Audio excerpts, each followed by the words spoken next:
साथीहरु नमस्कार। तपाईहरुलाई स्वागत छ हाम्रो क्रिटिकल जर्नीको लाइभ स्ट्रिमिङमा। साथीहरु, आज हामी विशेष दिनमा छौं, बुद्ध जयन्ती, यानी कि बुद्धको शान्ति, तर्क र करुणाको सन्देश आजको दिन अझ सान्दर्भिक हुन्छ जब हामी सामाजिक, धार्मिक, राजनीतिक र आर्थिक रूपमा गरिबीको अन्यायसँग जुधिरहेका छौं आजको 21औं शताब्दीमा पनि। र 2600 वर्ष अगाडि जन्मेका बुद्ध अझै पनि यस कारण सान्दर्भिक छन् कि उनको जुन फिलोसफी छ त्यो आजको समयमा पनि उत्तिकै प्रेरणादायी, सान्दर्भिक र अहिलेको समय सापेक्ष देखिन्छ। त्यस कारणले गर्दा आजको यो विशेष दिनलाई सफल गर्नको लागि हामी आजको लाइभ स्ट्रिमिङलाई अगाडि बढाउन चाहन्छौँ। आज हामी एउटा चुनौतीपूर्ण तर अत्यन्त जरुरी विषयमा बहस गर्न गइरहेका छौँ साथीहरु। त्यो बहसको विषय छ अम्बेडकर एथिजम भनेको। अम्बेडकरको एथिजम भनेको बुद्धिज्मबाट प्रेरित छ, त्यो पनि कोर बुद्धिज्मबाट प्रेरित छ। र यो कोर बुद्धिज्मबाट प्रेरित भएको हुनाले अम्बेडकरको एथिजमले विशेष माने आजको समयमा राख्ने गर्छ। र उनलाई जसरी मानिसहरूले आध्यात्मिक रूपमा जसरी प्रोजेक्ट गर्ने गर्छन् त्यसको उलट आज हामी अर्को एउटा पिक्चर देखाउने कोसिस गरिरहेछौँ।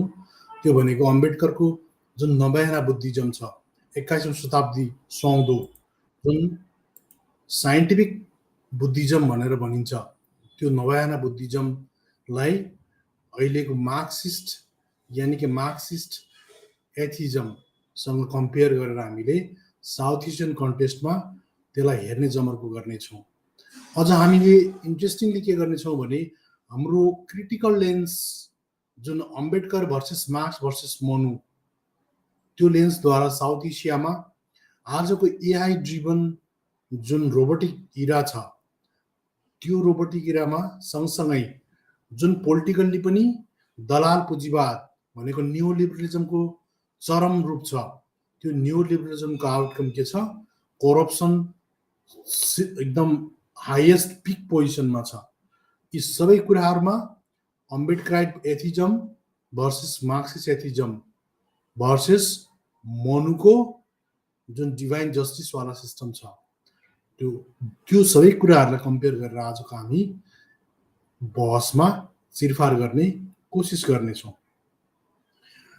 साथीहरु, सर्वप्रथम हामी हाम्रो डिस्क्लेमर छ त्यसलाई हामी अगाडि हजुरहरुको सामने पेश गर्न चाहन्छौँ। हाम्रो उद्देश्य भनेको कुनै पनि प्रकारको हाम्रो उद्देश्य भनेको चाहिँ कुनै पनि प्रकारको जुन इक्वालिटी, लिबर्टी, फ्रेटर्निटीलाई सपोर्ट गर्दै हैन, कुनै पनि प्रकारको caste, creed, gender, religion, race, language वा हैन जियोग्राफिक लोकेसन कुनै पनि प्रकारको आधारमा हुने विभेदलाई हामी टोलरेट गर्न सक्दैनौँ। र हामी केमा विश्वास गर्छौँ भने सामाजिक लोकतन्त्र जसको जग चाहिँ equity, liberty, fraternity and justice रहोस् र व्यक्तिको हकमा चाहिँ कोर बुद्धिज्मको फिलोसफीमा आधारित rationality, morality, humanity with scientific टेम्परको हैन एकदम वेल इन्फर्म सोसाइटीको एउटा हिस्सेदारी भएको मानिस, त्यस्तो खालको मानिस हामी तयार गर्न चाहन्छौँ जसले मोडर्न सिभिलाइजेसनमा आफ्नो कन्ट्रिब्युट गर्न सकोस् भनी हामी त्यो खालको मानिसको परिकल्पना गरिरहेका छौँ। साथीहरु, हामी आवाज पनि सँगसँगै चेक गरिरहेका छौँ। आवाज कस्तो आइरहेको छ, के छ, यसको बारेमा पनि प्लिज थोरै भए पनि आइडिया दिनुहुन अनुरोध गर्न चाहन्छु। हामी फेसबुक र युट्युब दुईटैमा लाइभमा छौँ र तपाईहरु युट्युबको लाइभ सेक्सनको डिबेट लिङ्कमा गएर पनि डाइरेक्ट तपाईहरु कनेक्ट हुन सक्नुहुन्छ र हाम्रो जुन लाइभ सेक्सनमा आफ्नो जिज्ञासाहरू तपाईँ राख्न सक्नुहुन्छ, या तपाईँहरू चाहिँ नि जुन यो फेसबुकको कमेन्ट सेक्सनमा पनि हाम्रो लिङ्क राखिदिएका छौँ, त्यो सेक्सनमा तपाईँहरूले जानुभयो भने त्यसबाट तपाईँ फेरि के अरे गुगलको ब्राउजरमा जानुपर्ने हुन्छ, अनि गुगलको ब्राउजरमा गएर अनि बल्ल तपाईँले त्यसमा पार्टिसिपेट गर्न सक्नुहुन्छ। तर तपाईँहरूलाई युट्युबबाट गयो भने बेसी सजिलो हुने गर्दछ। त्यस कारणले गर्दा तपाईँहरू युट्युबबाट आउनुभयो भने तपाईँहरूको यो अझ सजिलो हुने पक्का-पक्की छ। अब हामी चाहिँ नि विषयवस्तुतिर लागौँ र यसलाई एउटा यो जुन लाइभ स्ट्रिमिङ छ यसलाई चाहिँ हामी सुरु गर्ने कोसिस गरौँ। यसमा हाम्रो के छ भने सर्वप्रथम के नास्तिकता एक किसिमको स्वतन्त्रता हो या केवल धर्मको अस्वीकार मात्र हो? भनेको के भने जुन प्राय मार्क्सिस्ट एथिस्टहरूले हिन्दू धर्मको विरोध गर्नु या कुनै पनि धर्मको विरोध गर्न नै उनीहरूले केवल आफ्नो नास्तिकताको कर्तव्य ठान्ने गर्छन्। त्यस कारणले के उनीहरूले भने जस्तै धर्मलाई अस्वीकार गर्नु मात्रै के नास्तिकता हो वा यो किसिमको स्वतन्त्रता हो के हो, त्यसको बारेमा पनि क्लियर हुन जरुरी छ। त्यस कारणले गर्दा डाक्टर अम्बेडकरको नास्तिकता एउटा सामाजिक न्यायको खोज थियो। उसको नास्तिकता केवल ईश्वरको अस्वीकार थिएन, त्यो थियो ब्राह्मणवादी जात, धर्म र पितृसत्तात्मक व्यवस्थाको अस्वीकार गर्नु। उनले धर्म परिवर्तन बुद्ध धर्म किन गरे त्यो पनि एउटा मेजर क्वेसन छ। त्यसलाई हामी अहिले त्यसको बारेमा पनि चिरफार गर्ने कोसिस गर्नेछौँ। किनभने बुद्ध धम्म तर्क करुणा र समानताको आधारमा उभिएको छ भने अर्कोतर्फ कार्ल मार्क्सले धर्मलाई जनताको अफिम भने उनको नास्तिकता उत्पादन सम्बन्ध र आर्थिक संरचनाको दृष्टिले आएको थियो र धर्मलाई उनले एक किसिमको शोषणको उपकरणको टुल्सको रूपमा मात्रै मान्ने गर्दछन् भने डाक्टर अम्बेडकरले धर्मलाई एउटा के भन्छन् शासन सत्ता र रिसोर्सको कन्ट्रोल गर्नलाई वा कुनै पनि व्यक्तिको स्वतन्त्रता कन्ट्रोल गर्नलाई त्यो एउटा टुल्स मात्रै होइन, त्यो मेजर फ्याक्टर, इकोनोमी जत्तिकै मेजर फ्याक्टर हो। र यो युरोपको जस्तो प्रिन्सिपली आस्थाको मात्रै कुरा होइन, यहाँ यो धार्मिक सत्ता र सामाजिक सत्ता र आर्थिक सत्तादेखि हरेक सत्तालाई कन्ट्रोल गर्ने, मजबुरीसँग कन्ट्रोल गर्ने एउटा शासन व्यवस्था हो र नियम कानुन पनि हो, जसलाई मनुवादी व्यवस्था भनेर पनि भन्ने गरिन्छ। अब हामीले अझै यो कुरालाई इन्ट्रेस्टिङ बनाउनलाई हामीले केही बुदाहरूको बारेमा पनि हामीले खोज गर्न जरुरी छ। ती बुदाहरू जस्तै होइन, मार्क्सको विचार उत्पादन र सम्पत्ति वितरणमा केन्द्रित थियो होइन। के मार्क्सको वर्ग सङ्घर्ष सिद्धान्तले जातीय उत्पीडनलाई समेट्न सक्छ त? एउटा one of the biggest question south एसियामा फेस गर्ने मार्क्सवादी विचारधाराले त्यो हो। त्यस कारणले अनि अम्बेडकरले बौद्ध धर्म रोजे तर मार्क्सले कुनै विकल्प सिफारिस गरेनन्। भनेको के भने जब मार्क्सले स्टेटलेस या क्लासलेस सोसाइटी जब कम्युनिजममा व्यवस्था हुन्छ त्यसपछि त्यसलाई केले चाहिँ बाँच्छ या केले गभर्न गर्छ त, त्यो कुराको चाहिँ विकल्प उनले पेश गरेको देखिँदैन। त्यस कारणले गर्दा मार्क्सवादी होइन नास्तिकताको रोल त्योमा के हुन्छ या त्यो पूर्ण छ कि के छ त्यसको बारेमा पनि हामी होइन त्यसलाई चिरफार गर्ने कोसिस गर्नेछौँ। त्यस्तै गरी ब्राह्मणवाद केवल धर्म नभएर शक्ति संरचना या त्यो शासन व्यवस्था पनि हो दक्षिण एसियामा। त्यस कारणले प्रश्न के उठ्छ भने के मार्क्सले ब्राह्मणवाद जस्तो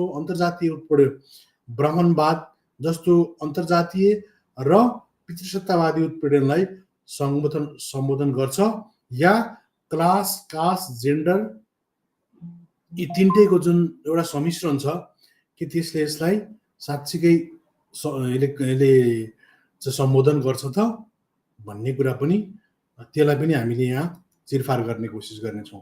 त्यस्तै गरेर अर्को एउटा महत्त्वपूर्ण क्वेसन के छ भने आजको एआईको युगमा पनि भ्रष्टाचार संस्कारबाट आउँछ कि सिस्टमबाट, वा यो के छ त यसको, कि भ्रष्टाचारलाई हामीले जेल हालेर मात्रै या कानुनबाट मात्रै कन्ट्रोल गर्न सक्छौँ, वा लिगल र मोरल दुइटै हो, या लिगल मात्रै हो, या यो सिस्टमिक हो, या पर्सनल हो, के हो, त्यसको बारेमा पनि हामीले चिरफार गर्ने कोसिस गर्नेछौँ। त्यस कारणले गर्दा आजको यो बहस जुन छ Ambedkar versus Marx versus Manu, यो तिनटैको जुन सोच अहिलेको दक्षिण एसियाको सन्दर्भमा कुन चाहिँ बढी उपयुक्त छ भन्ने बारेमा अब हामी चर्चा गर्नेछौँ। र हामी वर्तमान युगमा होइन, अब हामी यसलाई डाइसेक्ट भनेको जिरफार सर्जरी गर्ने कोसिस, लेजर सर्जरी गर्ने कोसिस गर्नेछौँ। त्यसको लागि हामीले मेन चाहिँ हाम्रो चाहिँ एउटा जुन मैले एउटा ब्लग बनाएको छु होइन, लगभग यसमा एकदम वेल रिसर्च टाइपको ब्लग छ। त्यो ब्लगमा चाहिँ त हामीले यी चिजको क्वेसन एन्सर पाउने हामी कोसिस गर्नेछौँ। हामीले Ambedkarite atheism versus Marxian atheism, Ambedkar versus Marx versus Manu in South Asia and slash AI era and corruption control, यो हाम्रो जुन मेजर टपिक छ। यस कारणले गर्दा अब हामीले यसमा के छ भने अम्बेडकर भर्सेस मार्क्स भर्सेस मनुमा आधारित साउथ एसियाको जुन खालको सिस्टम छ होइन, त्यो यो फिलोसफिकल जुन पोजिसनहरू छ, यी तीनवटा फिलोसफरकै वरिपरिमा खास घुम्ने गर्छ। हामीले फिलोसफिकल्ली हेर्नुपर्दा अरू भनेका खास होइन झिना मसिना हुन्, तर यिनी मेजर चाहिँ होइन एउटा राइटिस्ट, एउटा पुरै लेफ्टिस्ट, र अर्को चाहिँ के छ सोसलिस्ट भन्नाले जुन अम्बेडकर सामाजिक न्यायवादी जुन छ त्यो खालको चाहिँ जुन विचारधारा छ, यी तीनटा विचारधाराको क्लास नै साउथ एसियाको मेन जिस्ट हो भन्ने मेरो चाहिँ ठम्मै छ। त्यसैले हामीले यसमा के छ भने इन साउथ एसिया होइन, म यसलाई नेपालीमै गर्ने कोसिस गर्नेछु। अनि दक्षिण एसियाको गहिरो रूपमा जरा गाडेको सामाजिक, आर्थिक र धार्मिक संरचनाहरूमा doctor B R Ambedkar, Karl Marx र मनु बीचको वैचारिक द्वन्द्वले शक्ति र सामाजिक नियन्त्रणमा धर्म, जाति, वर्ण र लिङ्गको भूमिकामा गहन बहस प्रकट गर्ने गर्छ। त्यसमा अम्बेडकरवादी नास्तिकता भर्सेस मार्क्सियन नास्तिकता, अम्बेडकर बनाम मार्क्स भर्सेस मनु, अनि अम्बेडकर र मार्क्स दुवैले उत्पीडनको प्रणाली भत्काउन खोजे, तर धर्मप्रतिको दृष्टिकोणमा तिनीहरूमा तीव्र रूपमा भिन्नता छ।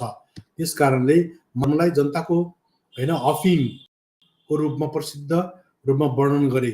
यसलाई झुटा चेतनाको लागि एक अपारदर्शी उपकरण टुल्सको रूपमा हेर्दै, जसले आर्थिक उत्पीडनलाई अस्पष्ट बनाउँछ र पुँजीवाद अन्तर्गत श्रमिक वर्गलाई उनीहरूको शोषण पहिचान गर्नबाट वञ्चित गर्छ भनेको फल्स कन्सियसनेस को महसुस गराउँछ।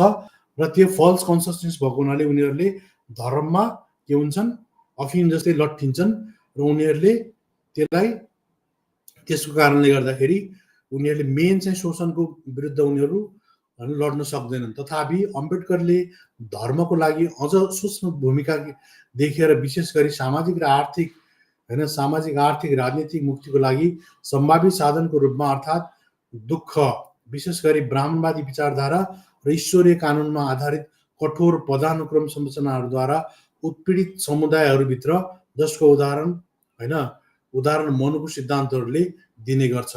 भनेको उनले के गरे भने जो शोषण छ होइन, जुन शोषण छ कम्युनिटीको अप्रेस्ड बाई ब्राह्मणिकल आइडियोलोजी, अब त्यसलाई के छ भने potential vehicle for social and economic liberation भनेको उनले धम्मलाई के भने सामाजिक र आर्थिक मुक्तिको लागि दुःखलाई, जुन अरू बुद्धिज्महरूले भने जस्तो दुःखलाई चाहिँ उनले एउटा त्यो एकदम पेसिमिस्ट भ्यूबाट भन्दा पनि उनले सामाजिक र आर्थिक लिबरेसनको एउटा कडीको रूपमा हो, र स्पेसली होइन कम्युनिटिज अप्रेस बाई ब्राह्मणिकल आइडियोलोजीले अप्रेस भएको र रिजिड हायरार्किकल स्ट्रक्चर भएको एउटा डिभाइन ल भनेको ईश्वरीय कानुनमा आधारित त्यस्तो खालको जुन सिस्टम छ साउथ एसियामा, त्यसले के गर्छ त्यो डक्ट्रिन चाहिँ मनुले बनाएका छन्। त्यो मनुले बनाएको डक्ट्रिनमा आधारित जुन समाज छ त्यसबाट मुक्तिको लागि चाहिँ उनले स्पेसल्ली बुद्धिज्मलाई त्यो हिसाबले उनले हेरेका छन्। त्यो भनेको के भने तपाईले देख्न सक्नुहुन्छ यसमा स्पष्ट रूपमा के भनिएको छ भने तपाईको चाहिँ नि स्पष्ट रूपमा चाहिँ यसमा तपाई देख्न सक्नुहुन्छ।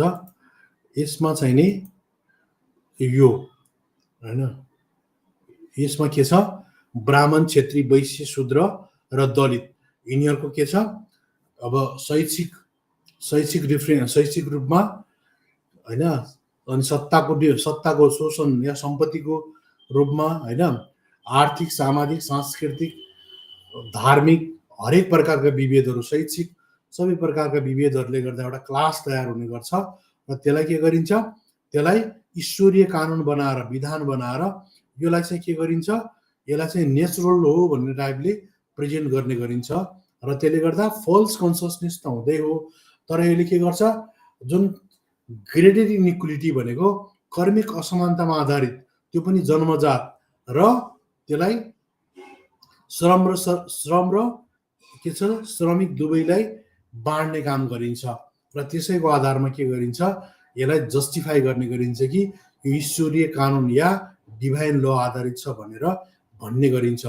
र त्यस कारणले गर्दाखेरि जुन मार्क्सले भने जस्तो युरोपमा यो टुल्स मात्रै होइन, यो जबरजस्त रूपमा हजार सालदेखि चाहिँ मान्छेलाई पिस्दै शोषण गरेर एउटा शासन, एउटा स्ट्रक्चरल, यो चाहिँ के छ, संस्थागत रूपमा, संरचनागत रूपमा नै मान्छेहरूलाई पिसेर धुलो पिठो पार्दै एउटा क्लास हैन निर्माण गरिएको छ। त्यस कारणले त्यो चाहिँ के छ, बढी खतरनाक छ भन्ने डाक्टर अम्बेडकरको ठम्याइ छ। र यस कारणले गर्दाखेरि के छ भने अनि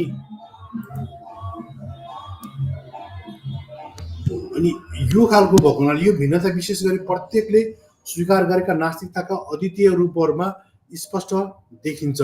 अम्बेडकरवादी नास्तिकता जुन बौद्ध धर्मलाई नयाँ नयाँ वैज्ञानिक बुद्ध धर्मको रूपमा पुनर्व्याख्या मूर्त रूप दिएको छ, जसमा आर्थिक र सामाजिक असमानता दुवैलाई हटाउने उद्देश्यले स्पष्ट नैतिक आचार संहिता भनेको मोरल कोड अफ कन्डक्ट सहितको तर्कसङ्गत भनेको के छ, यो ऱ्यासनल, मोरल हैन, अनि अर्को हैन ऱ्यासनल, मोरल र ह्युमेनिस्टिक भनेको तार्किक, नैतिक र मानवीय बनाउँदै समतावादी ढाँचाको वकालत यसले नयाँ बुद्धिज्मले गर्ने गर्छ। तर यसको विरुद्ध विशुद्ध भौतिकवाद र आर्थिक निर्धारणवादमा जरा गाडेको मार्क्सवादी नास्तिकतामा नैतिक आचार संहिताको अभाव छ। भनेको मार्क्सले क्लियर कट रूपमा के छ, moral code of conduct suggest गरेका छैनन्। जसरी डाक्टर अम्बेडकरले 22 प्रतिज्ञालाई एउटा मोरल कोड अफ कन्डक्टको फ्रेममा राखेका छन्, त्यस्तै गरेर के भनेका छन् भने यो खालको मार्क्सले चाहिँ त्यसलाई एउटा स्पेसिफिक मोरल कोड अफ कन्डक्टको रूपमा हैन आफ्नो अनुयायीहरूलाई या मार्क्सवादी नास्तिकताको फ्रेमलाई ढालेका छैनन्। त्यसका तर उनको चाहिँ के छ भने यो इकोनोमिक सिस्टम या प्रोडक्सन जुन प्रोडक्सन रिलेसन छ, त्यो चिजले नै नैतिकतालाई या धर्मलाई, त्यो मोरल कोड अफ कन्डक्टलाई डिफाइन गर्ने गर्छ। यो चाहिँ के हुन्छ, ऐतिहासिक जब चाहिँ के हुन्छ, मोड अफ प्रोडक्सन भनेको चाहिँ जस्तो पुँजीवादबाट समाजवादमा गयो भने त्यही अनुसार चाहिँ यसको नैतिकता पनि बदलिन्छ, मोड अफ प्रोडक्सन बदलिन्छ भन्ने टाइपको मार्क्सको एउटा विश्लेषण छ। त्यस कारणले डाक्टर अम्बेडकरले बुद्ध धर्मलाई नवयानाको रूपमा पुनर्व्याख्या हैन अवतारित अम्बेडकरवादी नास्तिकताले ब्राह्मणवादी कट्टरपन्थी र हिन्दू धर्मभित्र निहित जाति, वर्ग, लिङ्ग र धर्ममा आधारित भेदभावको दार्शनिक आधारहरूको आलोचना गर्ने गर्छ र नवयानाले ब्राह्मणवादी अधिकारलाई अस्वीकार गर्छ र न्यायपूर्ण समाजको लागि आवश्यक समानता, स्वतन्त्रता र भातृत्वमा आधारित सामाजिक दर्शनलाई प्रवत्त गर्छ। भनेको सोसियल फिलोसफी जो चाहिँ आधारित के छ, समानता, स्वतन्त्रता र भातृत्वमा आधारित छ, त्यसलाई चाहिँ यसले के गर्छ, यसले बढी वकालत गर्ने गर्छ। त्यो भनेको अम्बेडकरको सोसियल फिलोसफी तपाईँ देख्न सक्नुहुन्छ।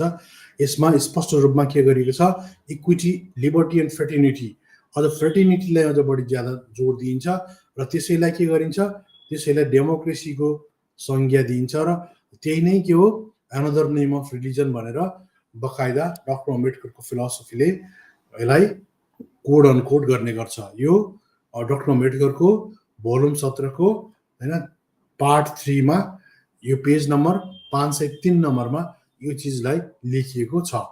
त्यस कारणले गर्दा यसमा के छ भने यसको विपरीत मार्क्सवादी नास्तिकताले के गर्छ, सबै धर्महरूलाई हेर्नुस् है, यो सबै धर्म भन्ने चाहिँ यो वर्ड विशेष गरेर नेपालका हैन मार्क्सवादी नास्तिक भन्नेहरूले पनि योलाई एकदम कोड अनकोड गर्ने गर्छन्। सबै धर्मलाई उनीहरूले ब्लाइन्डली रिलिजियस ब्लाइन्डनेस उनीहरूको मार्क्सवादी स्तरकै छ। मार्क्सवादले जसरी रिलिजियस ब्लाइन्डनेस छ, त्यस्तै खालको उनीहरूको पनि के हुन्छ, सबै धर्महरूलाई पूर्ण रूपमा अस्वीकार गर्ने आह्वान गर्छ मार्क्सवादी नास्तिकताले र तिनीहरूलाई शोषणको वास्तविक आर्थिक जरालाई स्पष्ट पार्ने भ्रामिक सुविधाको रूपमा हेर्छ हैन र धर्मलाई पूर्ण रूपमा खारेज गरेर मार्क्सवादी नास्तिकताले तर्क गर्छ कि असमानतालाई कायम राख्ने भौतिक अवस्थाहरूलाई सम्बोधन गरेर मात्रै मुक्ति प्रदान गर्न सकिन्छ भन्ने मार्क्सवादी नास्तिकता या मार्क्सवादको प्रधान मूलभूत स्वरूप छ र धर्मको लागि रक्तपातपूर्ण क्रान्ति गर्नु आवश्यक छैन। म पछि तपाईँलाई मार्क्सको हैन उनको बकायदा इन्टरभ्यूबाटै म तपाईँलाई कुरा देखाउनेवाला छु।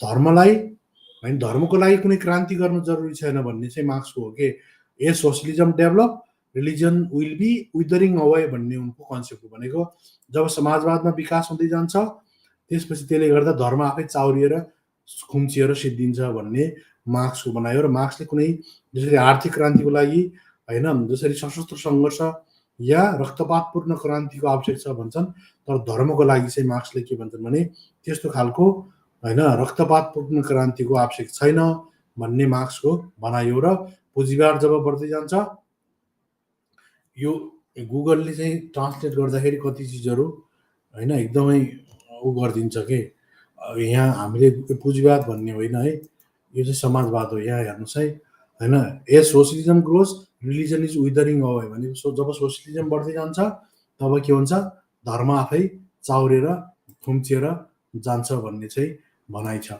त्यस्तै गरेर यो पोस्टले यो भिडियोले अम्बेडकरवादी नास्तिकता र मार्क्सवादी नास्तिकताका बीचमा सूक्ष्म भिन्नताहरूको गहिराइमा पुग्नेछ र यो भिडियोले अम्बेडकरको अद्वितीय दृष्टिकोणले धार्मिक हैन भनेको थियोक्रेटिक या धर्मतान्त्रिक दक्षिण एसियाभित्र धर्मको जटिल भूमिकालाई कसरी स्वीकार गर्छ, विशेष गरी सामाजिक नियन्त्रणमा जाति, वर्ग, लिङ्ग र शक्ति गतिशीलताको चौबाटोमा मार्क्सको आर्थिक निर्धारणवादमा जोडसँग तीव्र रूपमा भिन्नता देखाउँछ भन्ने कुराको हामी विश्लेषण गर्नेछौँ।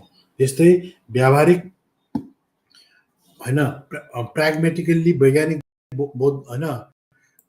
बौद्ध धर्म भनेको चाहिँ यो तपाईको अम्बेडकर्स भिजन रुटेड इन प्राग्मेटिङ भनेको व्यावहारिक रूपमा साइन्टिफिक बुद्धिज्म जब नवयाना जुन छ अम्बेडकरको बुद्धिज्म साइन्टिफिक बुद्धिज्मले जुन एम्फसाइजिङ मोरल एन्ड लिगल रिफर्म भनेको यसले चाहिँ के भन्छ भने मोरल र लिगल दुईटै रिफर्म गर्न जरुरी छ र त्यो resonates deeply with South Asian socio cultural and economic landscape भनेको जुन चाहिँ साउथ एसियाको जुन सामाजिक सांस्कृतिक र आर्थिक जुन खाडल छ त्यसलाई पूर्ण छ, त्यसको लागि चाहिँ यसले एउटा महत्त्वपूर्ण भूमिका खेल्नेछ भन्ने डक्टर अम्बेडकरको ठम्याइ छ र यसले के गर्छ, in contrast marks material atheism भनेको मार्क्सको मेटेरियल जुन भौतिकवादी नास्तिकता छ ल्याकिङ अ मोरल फ्रेमवर्क भनेको त्यसमा के छ, मोरल फ्रेमवर्क छैन, रिस्क ओभरलुकिङ दिस सोसियो कल्चरल कम्प्लेक्सिटिज भनेको त्यसले गर्दा। र अर्को कुरा के छ यसमा, यसले जुन सामाजिक सांस्कृतिक कम्प्लेक्सिटीहरू छन् त्यसलाई यसले ओभरलुक गर्ने गर्छ किनभने यसले इकोनोमिक डिटर्मिनिजम थ्योरीमा विश्वास गर्ने गर्छ। By examining this perspective side by side we gain valuable insight into their respective strength and limitation in addressing systemic injustice. भनेको हामीले यी कुराहरूलाई चाहिँ के गरेर एड्रेस गरेर भनेको हामी दक्षिण एसियामा प्रणालीगत अन्यायलाई सम्बोधन गर्न तिनीहरूको सम्बन्धित शक्ति र सीमितहरूमा बहुमूल्य अन्तर्दृष्टि प्रदान गर्छौं, जहाँ मनुको स्थायी प्रभावद्वारा प्रतिबिम्बित ब्राह्मणवादी अधिकार एक महत्त्वपूर्ण शक्ति बनेको छ। त्यसकारणले गर्दाखेरि अब यो चिजलाई हामीले के विशेष गरेर ओभरभ्यू पनि हामीले यसको हेर्नु पर्दाखेरि म यी कुरालाई सर्टकटमा गएर मेन कुरामा जानेछु। यसको ओभरभ्यू के छ भने यसले जुन अम्बेडकर एथिजम र मार्क्सिस्ट एथिजम जुन दुईटा छन्, यिनीहरूले ब्राह्मणवादी डाक्टर अब यसमा यस लेखमा मनु हैन यिनीहरूको जुन marks versus Ambedkar versus Manu बीचको वैचारिक भिन्नताहरूको अन्वेषण गर्दछ, जसले प्रत्येक विचारकले दक्षिण एसियाभित्र सामाजिक र आर्थिक उत्पीडनको चुनौतीलाई कसरी सम्बोधन गर्छ भन्ने कुरा इन्ट्रेस्टिङली हामीले प्रकाश पार्नेछौँ। र डाक्टर अम्बेडकरले बौद्ध धर्मलाई नवयानाको रूपमा पुनर्व्याख्या गरेको अम्बेडकरवादी नास्तिकताले ब्राह्मणवादी अधिकारको आलोचना गर्न र सामाजिक परिवर्तन र सामाजिक परिवर्तनलाई विशेष फोकस गर्नेछ भने मार्क्स अनैतिक नास्तिकता, किनभने मार्क्सवादमा के छ, मोरल कोड अफ कन्डक्ट छैन। त्यसकारणले मार्क्सवादी अनैतिक नास्तिकता र आर्थिक निर्धारणमा आधारित आचरणको नैतिकताको लागि नैतिक ढाँचालाई परिवर्तन गर्दै परिवर्तनकारी दृष्टिकोणको वकालत अम्बेडकरको नवयाना बुद्धिज्मले गर्ने गर्छ। र नास्तिकताको यो रूपले धर्म, जाति, वर्ग र लिङ्गको जटिल अन्तर्क्रियालाई मान्यता दिनेछ र सीमान्तकृत समुदायहरूलाई उत्थान गर्न भनेको रिफर्म गर्न नैतिक र कानुनी सुधारहरूको आवश्यकतालाई जोड दिनेछ है। यसले के गर्नेछ, नैतिक र कानुनी सुधारहरूको आवश्यकता भनेको मोरल र लिगल रिफर्मको आवश्यकतालाई सुधार गर्नेछ हैन, आवश्यक जोड दिनेछ। यसको विपरीत भनेको यसको विरुद्धमा मार्क्सवादी नास्तिकताले के गर्नेछ, आर्थिक संरचनाहरूमा केन्द्रित छ, सबै धर्महरूलाई मानिसहरूको अफिमको रूपमा अस्वीकार गर्छ, जसले भौतिक शोषणलाई विचलित र अस्पष्ट पार्छ। र मार्क्सको विश्लेषण यो विचारमा केन्द्रित छ कि मुक्ति मौलिक रूपमा समाजको भौतिक अवस्था परिवर्तन गर्नसँगै जोडिएको छ। प्राय दक्षिण एसियामा आरएसएस बीजेपीले गरे जस्तै जाति, वर्ग र लिङ्गको धर्मको अन्तर्निहित शक्ति गतिशीलतालाई आकार दिने सामाजिक सांस्कृतिक सूक्ष्मताहरूलाई यसले के गर्छ, बेवास्ता गर्छ। भनेको आरएसएस बीजेपीले जसरी धर्मलाई राजनीतिसँग गाँजेर जुन उसले सामाजिक, सांस्कृतिक, राजनीतिक, आर्थिक सबै कुराहरूमा जसरी दबदबा कायम गरेको छ, त्यो कुरालाई दक्षिण एसियामा मार्क्सवादी नास्तिकताले या मार्क्सवादले यसलाई डिफाइन गर्न सकिरहेको छैन या यो गुत्ती सल्भ गर्न सकिरहेको छैन।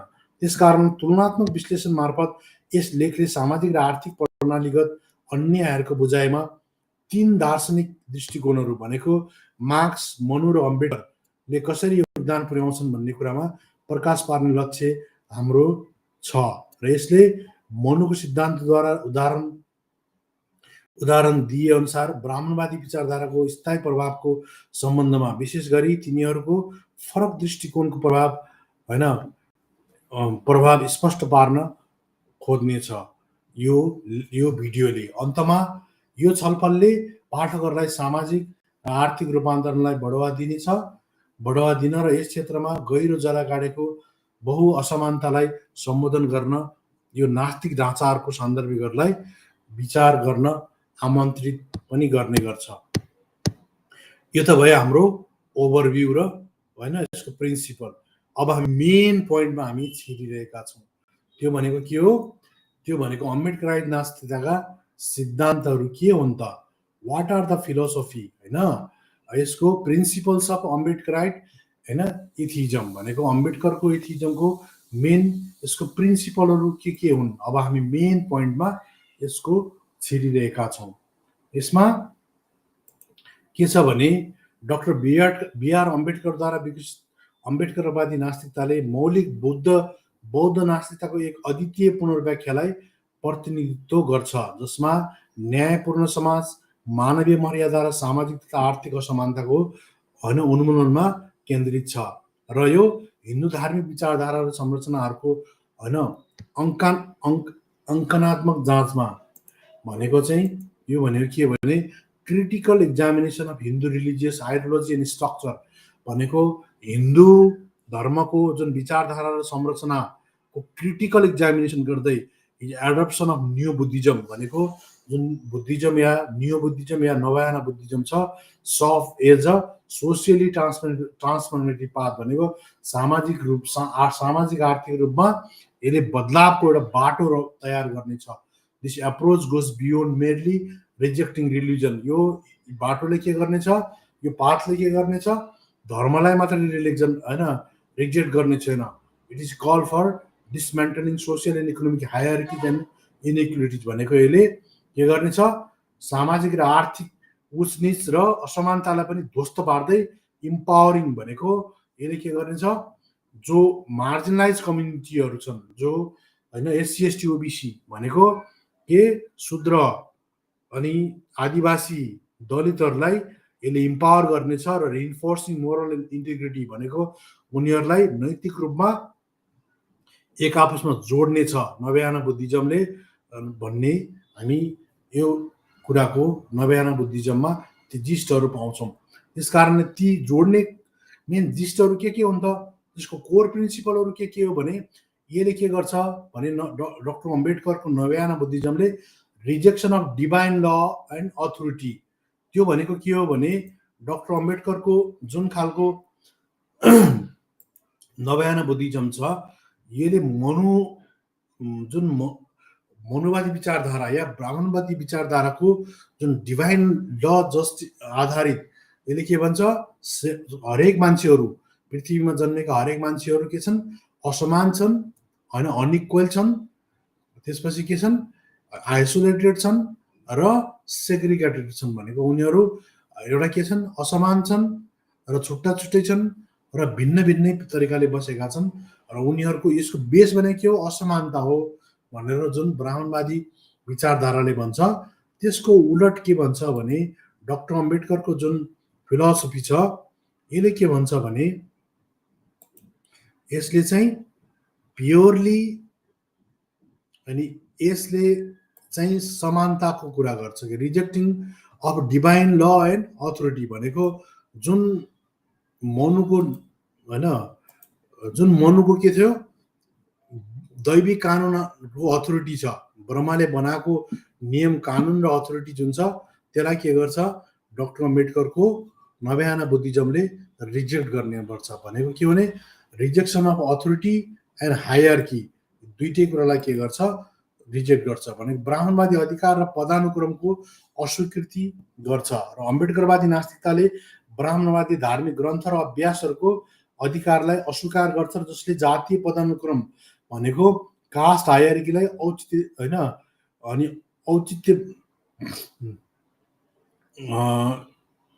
कास्ट हायरार्कीलाई यसले के गर्छ, अस्वीकार गर्छ र जसले यसले के गर्छ, जातीय पदानुक्रम र यी दुईटैलाई के गर्ने गर्छ भने Ambedkar reject the authority of Brahmanical religious text and practice that justify and perpetuate caste hierarchy भनेको अम्बेडकराइट एथिजमले authority of Brahmanical religion and text भनेको ब्राह्मणवादी धर्मको धर्मशास्त्र र त्यसका संस्कार प्रथाहरूलाई यसले के गर्छ, रिजेक्ट गर्ने गर्छ र तिनीहरूलाई के गर्छ र तिनीहरूले निर्माण गर्ने कास्ट हायरार्कीको जुन त्यसलाई छ, त्यो सिस्टम छ, त्यसलाई त्यो जस्टिफाई गर्ने गर्छन् जुन ब्राह्मणवादी अथोरिटीहरूले त्यसलाई के गर्छ, रिजेक्ट गर्ने गर्छ। र Ambedkar argue that traditional Hinduism जुन परम्परावादी हिन्दुइजम छ थ्रु कन्सेप्ट लाइक डिभाइन ल भनेको अम्बेडकरले यी ट्रेडिसनल हिन्दुइजमका जुन खालका डिभाइन ल, insurance, social and economic inequality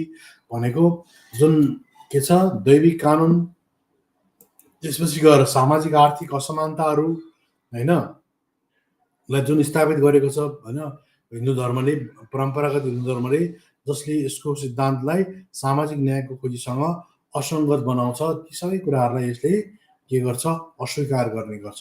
अर्को के गर्छ, न्याय र मर्यादा भनेको यसले के गर्छ, जस्टिस एन्ड डिग्निटी, यसको वकालत गर्ने गर्छ।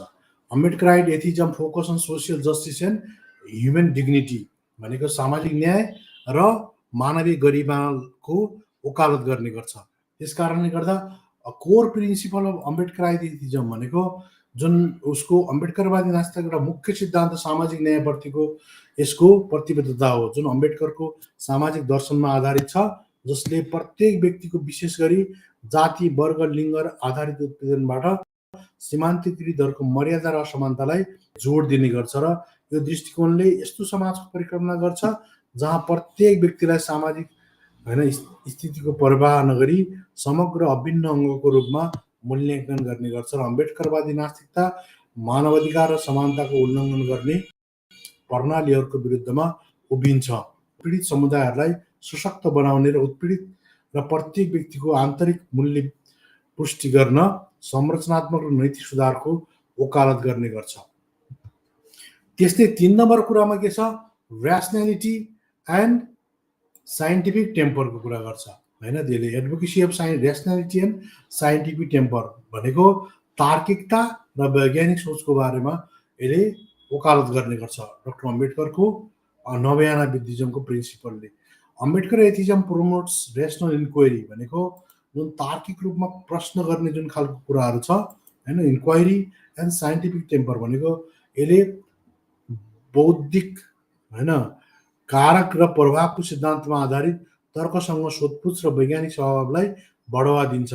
साइन्टिफिक टेम्पर र ऱ्यासनालिटीलाई यसले प्रमोट गर्छ र यो दृष्टिकोणले व्यक्तिहरूलाई सामाजिक असमानतालाई कायम राख्ने अन्धविश्वास, कट्टरपन्थी परम्परा र विश्वासहरूमाथि प्रश्न उठाउन प्रोत्साहन गर्छ। र अम्बेडकरको विश्वास थियो कि तर्कले मानवीय मूल्य मान्यता, नैतिकता र आचरणलाई आकार दिनुपर्छ भन्ने डाक्टर अम्बेडकरको मेन धारणा थियो। त्यो भनेको के हो, तर्क मेजर सेन्टरमा हुनुपर्छ, ऱ्यासनल हुनुपर्छ भन्ने हो। तर्कले मानवीय मूल्य मान्यता भनेको हैन यो के अरे नर्म्स एन्ड भ्यालुजलाई, मोरालिटीलाई अनि बिहेभियरलाई सबै कुरालाई के गर्नुपर्छ, तर्क सङ्गत हुनुपर्छ र तार्किक तर्कले त्यसलाई डिफाइन गरेको हुनुपर्छ, जसले आलोचनात्मक सोचको लागि आधार प्रदान गर्छ भनेको त्यसले क्रिटिकल माइन्डसेट निर्माण गर्ने गर्छ र वैज्ञानिक मानसिकतालाई बढावा दिन्छ र अम्बेडकरवादी नास्तिकताले व्यक्तिलाई दमनकारी परम्परा र धार्मिक विचारधाराहरूलाई चुनौती दिन सशक्त बनाउने लक्ष्य राख्छ र तर्कसङ्गततालाई व्यक्तिगत र सामाजिक प्रगति दुवैको लागि आवश्यक ठान्ने गर्दछ। त्यस कारणले गर्दा यो मोर साइन्टिफिक छ र यो मोर ऱ्यासनल पनि छ भन्ने हामी पाउँदछौँ। त्यस्तै equality, liberty and fraternity as core value of an ideal society and modern democracy. तपाईँले भर्खर मैले तपाईँलाई अघि देखाएँ होइन, डाक्टर अम्बेडकरको के छ, डाक्टर अम्बेडकरको तपाईँले भर्खर मैले होइन देखाएँ होइन। यसमा जस्तो तपाईँ देख्न सक्नुहुन्छ उनको सोसियल फिलोसफी प्योर के छ, इक्विटी, लिबर्टी एन्ड फ्रेटर्निटी आधारित छ र यही कुरा चाहिँ सामाजिक दर्शन उनको छ। आहुतिले भने जस्तो उनले चाहिँ राजनीतिसँग गोलमाल पारेर दलितको मुक्ति होइन उनले धर्म परिवर्तन गरेर गर्न खोजे अनि भएन, त्यस कारणले गर्दाखेरि धर्म परिवर्तन गरे भन्ने त्यो फसाउगिरी कुरा होइन। डाक्टर अम्बेडकरले इक्विलिटी, लिबर्टी, फ्रेटर्निटी जुन छ त्यसलाई आफ्नो नवयाना बुद्धिज्मको कोर फिलोसफीको रूपमा लिएका थिए, जसले के सोध्थे भने थियो यो सामाजिक दर्शन चाहिँ सामाजिक लोकतन्त्रको मेरुदण्ड हो र सामाजिक न्यायको मेरुदण्ड हो भनेर उनले सोच्ने गर्दथे र त्यही सामाजिक लोकतन्त्रको बेसमा राजनीतिक लोकतन्त्र यदि बन्यो भने मात्रै सस्टेन गर्छ भन्ने 1947 को होइन 1950 को 25 जनवरीमा उनले दिएको भाषणमा उनको त्यो कुरा हामी पाउन सक्छौँ। त्यस कारणले गर्दाखेरि कुरा के छ भने यसमा विशेष गरेर के अरे equality, liberty and fraternity as core value of an ideal society and modern democracy भनेको आधुनिक लोकतन्त्र र एउटा आइडियल सोसाइटीको चाहिँ मेन हुनुपर्छ कोर भ्यालुहरू इक्विटी, लिबर्टी एन्ड फ्रेटर्निटी हुनुपर्छ भन्ने चाहिँ डाक्टर अम्बेडकरको अर्को एउटा ठम्याइ छ र त्यो त्यसले के भन्छ भने अम्बेडकरको नास्तिकता सामाजिक दर्शनको एक भागको रूपमा अम्बेडकरवादी नास्तिकताले समानता, स्वतन्त्रता र भातृत्वलाई मानवाधिकार, आदर्श समाज र आधुनिक लोकतन्त्रको लागि आवश्यक आधारभूत सिद्धान्तहरूको रूपमा स्थापित गर्ने गर्छ र प्रभुत्व आदर्श र सामाजिक न्यायको ढाँचामा आधारित अम्बेडकरले यी मूल्यहरूलाई एकताबद्ध र न्यायपूर्ण राजनीतिक, आर्थिक र सामाजिक लोकतान्त्रिक समाजको स्तम्भको रूपमा उनले हेरेका थिए र उनले तिनीहरूलाई सामाजिक र आर्थिक शोषणबाट व्यक्तिहरूलाई मुक्त गर्ने महत्त्वपूर्ण माने। भातृत्व केन्द्रित एकताबद्ध शक्तिको रूपमा समानता र स्वतन्त्रतालाई बाँध्ने गर्दथे र यो त्रिमूर्ति भनेको ट्राइगोनी अम्बेडकरवादी समाजको दृष्टिकोणको मुटुमा छ, जसले व्यक्तिगत मर्यादाको सम्मान गर्छ र सामूहिक कल्याणलाई बढावा दिन्छ। त्यो भनेको के हो भने तपाईँले भोल्युम 13 अम्बेडकरको भोल्युम 13 मा यही ट्राइगोनीको बारेमा तपाईँले स्पष्ट रूपमा यसमा क्लियरली डिफाइन गरेको देख्न सक्नुहुन्छ। अनि यसमा के भनिएको छ, यसमा चाहिँ डाक्टर अम्बेडकरको जुन ट्राइगोनी हो त्यसको बारेमा चाहिँ उनले क्लियरली चाहिँ यसको कुरा गरेको पाइन्छ डाक्टर अम्बेडकरको, होइन। यसमा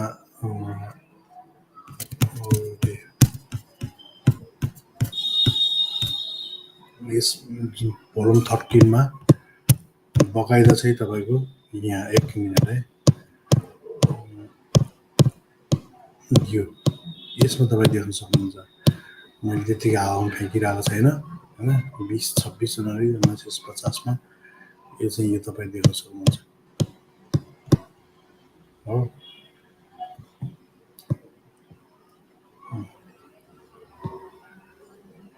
सोसियल डेमोक्रेसीको मेन हुनुपर्छ, युनियन अफ ट्राइगोनी हुनुपर्छ।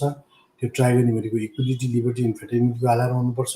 त्यसलाई प्रिन्सिपल अफ लाइफ भन्ने गरेका छन् र यसको आधारमा चाहिँ उनले के भन्छन् भने, होइन, उनले मेयर पोलिटिकल डेमोक्रेसी भएर मात्रै हुँदैन, त्यो political democracy must make our political democracy a social democracy हुनुपर्छ as well, and political democracy cannot last unless there lies at the base of its social democracy. So होइन, political democracy social डेमोक्रेसीको जगमा छैन भने त्यो sustain गर्न सक्दैन। त्यस कारणले सोसियल डेमोक्रेसी चाहिँ पोलिटिकल डेमोक्रेसी भन्दा पनि अझ महत्त्वपूर्ण हुन्छ भन्ने डाक्टर अम्बेडकर ठम्मै हुन्छ। अनि सोसियल डेमोक्रेसी भने के हो, त्यसको चाहिँ के हुन्छ, वे अफ लाइफ हो र त्यो इक्विटी, लिबर्टी एन्ड फ्रेटर्निटी आधारित हुन्छ र त्यो कोर प्रिन्सिपलमा आधारित त्यो ट्राइगोनी जो छ त्यसैले चाहिँ धेरै कुराहरूलाई डिक्टेट गर्छ भन्ने डाक्टर अम्बेडकरको भनाइ छ। यस्तै सामाजिक परिवर्तनलाई औजारको रूपमा बुद्ध धर्म प्रयोग गरे भनेको rather than adopting traditional atheism, Ambedkar embedded Buddhism and reforming it as nirvana or the new vehicle of scientific Buddhism. भनेको उनले चाहिँ के गरे भने हैन जस्तो परम्परागत नास्तिकता अपनाउनु सट्टा अम्बेडकरले बुद्ध धर्मलाई अँगाले यसलाई नव्याना र वैज्ञानिक बुद्ध धर्मको नयाँ वाहनको रूपमा उनले रूपान्तरण गरेर बुद्ध धर्मको यो रूपले अलौकिक विश्वास र देवताहरूको अस्तित्वलाई अस्वीकार गर्ने गर्छ। त्यो भनेको के भने यसले के गर्छ, यसले चाहिँ supernatural beliefs in existence of god त्यसलाई के गर्छ, यसले बिल्कुल रूपमा नकार्ने गर्छ र इम्ब्रेसिङ इन्स्टेड अफ र्यासनल, हैन, अनि त्यसको सट्टामा यसले के गर्छ, र्यासनल भनेको एकदम तर्कसङ्गत कुराहरूलाई मात्रै यसले के गर्छ, स्वीकार गर्ने गर्छ। भनेको rational, ethical and framework aimed at dismantling social and economic discrimination. भने सामाजिक र आर्थिक जुन खालका डिस्क्रिमिनेसनहरू छन् तिनलाई नैतिक रूपमा चाहिँ ध्वस्त पार्न यसले एउटा कडीको रूपमा नैतिक ढाँचाको रूपमा उनले हेरेका थिए। त्यस्तै नवयानाले महाबोध नास्तिकता भनेको के हो, तपाईको महाबोध भनेको थाहा होला नि, हैन, चारवटा कुरा हुन्छन् महाबोधमा, हैन। Ambedkar Buddhism thus becomes a powerful tool for social transmission, empowering marginalized communities and promote, हैन, यिनीहरूले के गर्छन् भने महाभूत नास्तिकता भनेको हावा जस्तो आकाशलाई मान्दैनन् के पञ्चतत्व मध्येमा चारवटा तत्त्वहरू हुन्छन् तिनीहरू के हुन् आगो जल होइन आगो जमिन पृथ्वी जल जमिन माटो र हावा होइन यी चिजहरू मात्रै हुन्छन् भन्ने हो यो पञ्चतत्त्वहरू हुन्छन् चार तत्त्व हुन्छन् त्यसैले डिफाइन गर्छ भन्ने खालको यो चाहिँ उनको भनाइ थियो र यसरी बुद्ध धर्मको अम्बेडकरको व्याख्या सामाजिक रूपान्तरणको लागि एक शक्तिशाली उपकरण बन्नेछ जसले सीमान्तकृत समुदायहरूलाई सशक्त बनाउने र समानता र न्यायमा आधारित समाजलाई परिवर्तन गर्ने गर्छ। अर्को नैतिक जिम्मेदारी भनेको चाहिँ यो इथिकल एन्ड मोरल रेस्पोन्सिबिलिटीको रूपमा अहिले डिफाइन गरेको छ। अम्बेडकर नास्तिकताले के भन्छ एथिजमले करुणा सामाजिक जिम्मेदारी र नैतिक व्यवहारमा आधारित नैतिक आचार संहितामा जोड दिन्छ भनेको परम्परागत नास्तिकतावादको विपरीत जसमा सामाजिक र नैतिक ढाँचामा समावेश नहुन सक्छ। अम्बेडकरवादी नास्तिकताले सामाजिक र आर्थिक अन्यायलाई सम्बोधन गर्न र उत्पीडितहरूको उत्थान गर्न नैतिक र मोरल एन्ड इथिकल रेस्पोन्सिबिलिटीलाई जोड दिन्छ र यसले ठुलो स्वरमा दाबी गरेको छ कि उनको वैज्ञानिक नभएमा धर्ममा अन्य धर्महरूमा ईश्वरको सट्टा नैतिकता केन्द्रित छ। यो नैतिक आधारले सामाजिक र आर्थिक राजनीतिक रूपान्तरणको लागि होइन प्रतिबद्धतालाई अगाडि बढाउँछ जसले सबैका लागि न्याय र मर्यादाको सुनिश्चितता भनेको this moral foundation drives a commitment to social भनेको सामाजिक आर्थिक र पोलिटिकल रूपान्तरणको लागि यसले चाहिँ न्याय र सम्मानको लागि त्यसलाई पनि यसले त्यसको बाटो त्यसलाई के गर्छ त्यसले निवारण गर्ने गर्छ भन्ने उनको ठम्याइ छ सुनिश्चित गर्छ भन्ने कुरालाई त्यसले ग्यारेन्टी गर्छ भन्ने कुरालाई त्यसले चाहिँ प्रमोट गर्छ। त्यस्तै निवान यहाँ धेरै निवानलाई के हेरिन्छ भने मोक्षको रूपमा हेरिन्छ तर अम्बेडकर एथिजमले निवानलाई त्यो रूपमा हेर्दैन त्यसले के हेर्छ सीमान्तकृत होइन अम्बेडकरवादी नास्तिकताको सशक्तिकरणले शिक्षा आर्थिक स्वतन्त्रता र आत्मसम्मानको वकालत गरेर सीमान्तकृत समुदायलाई सशक्त बनाउने लक्ष्य राखेको छ भनेको अम्बेडकरले आर्थिक र सामाजिक अन्यायबाट मुक्तिका लागि संरचनात्मक परिवर्तन र नैतिक र कानुन सुधारहरू सहित व्यक्तिगत सशक्तिकरण होइन दुवै आवश्यक पर्ने कुरामा जोड दिए भनेको यसमा के छ भने आर्थिक र सामाजिक अन्यायबाट मुक्तिको लागि संरचनागत परिवर्तन नैतिक र कानुन सुधारहरू भनेको स्ट्रक्चरल मोरल र लिगल तिनटै चाहिँ रिफर्म हुन जरुरी हुन्छ त्यसपछि मात्रै होइन यो चाहिँ जुन मार्जिनलाइज कम्युनिटीको पक्षमा सुधार हुन्छ भन्ने डाक्टर अम्बेडकरको भनाइ थियो। त्यसले गर्दा बुद्धले भने चाहिँ निजी सम्पत्तिको उन्मूलन गरेर मानिसहरूले सामाजिक र आर्थिक समानताको निवान पाउनेछन् भन्ने डाक्टर अम्बेडकरको ठम्याइ थियो।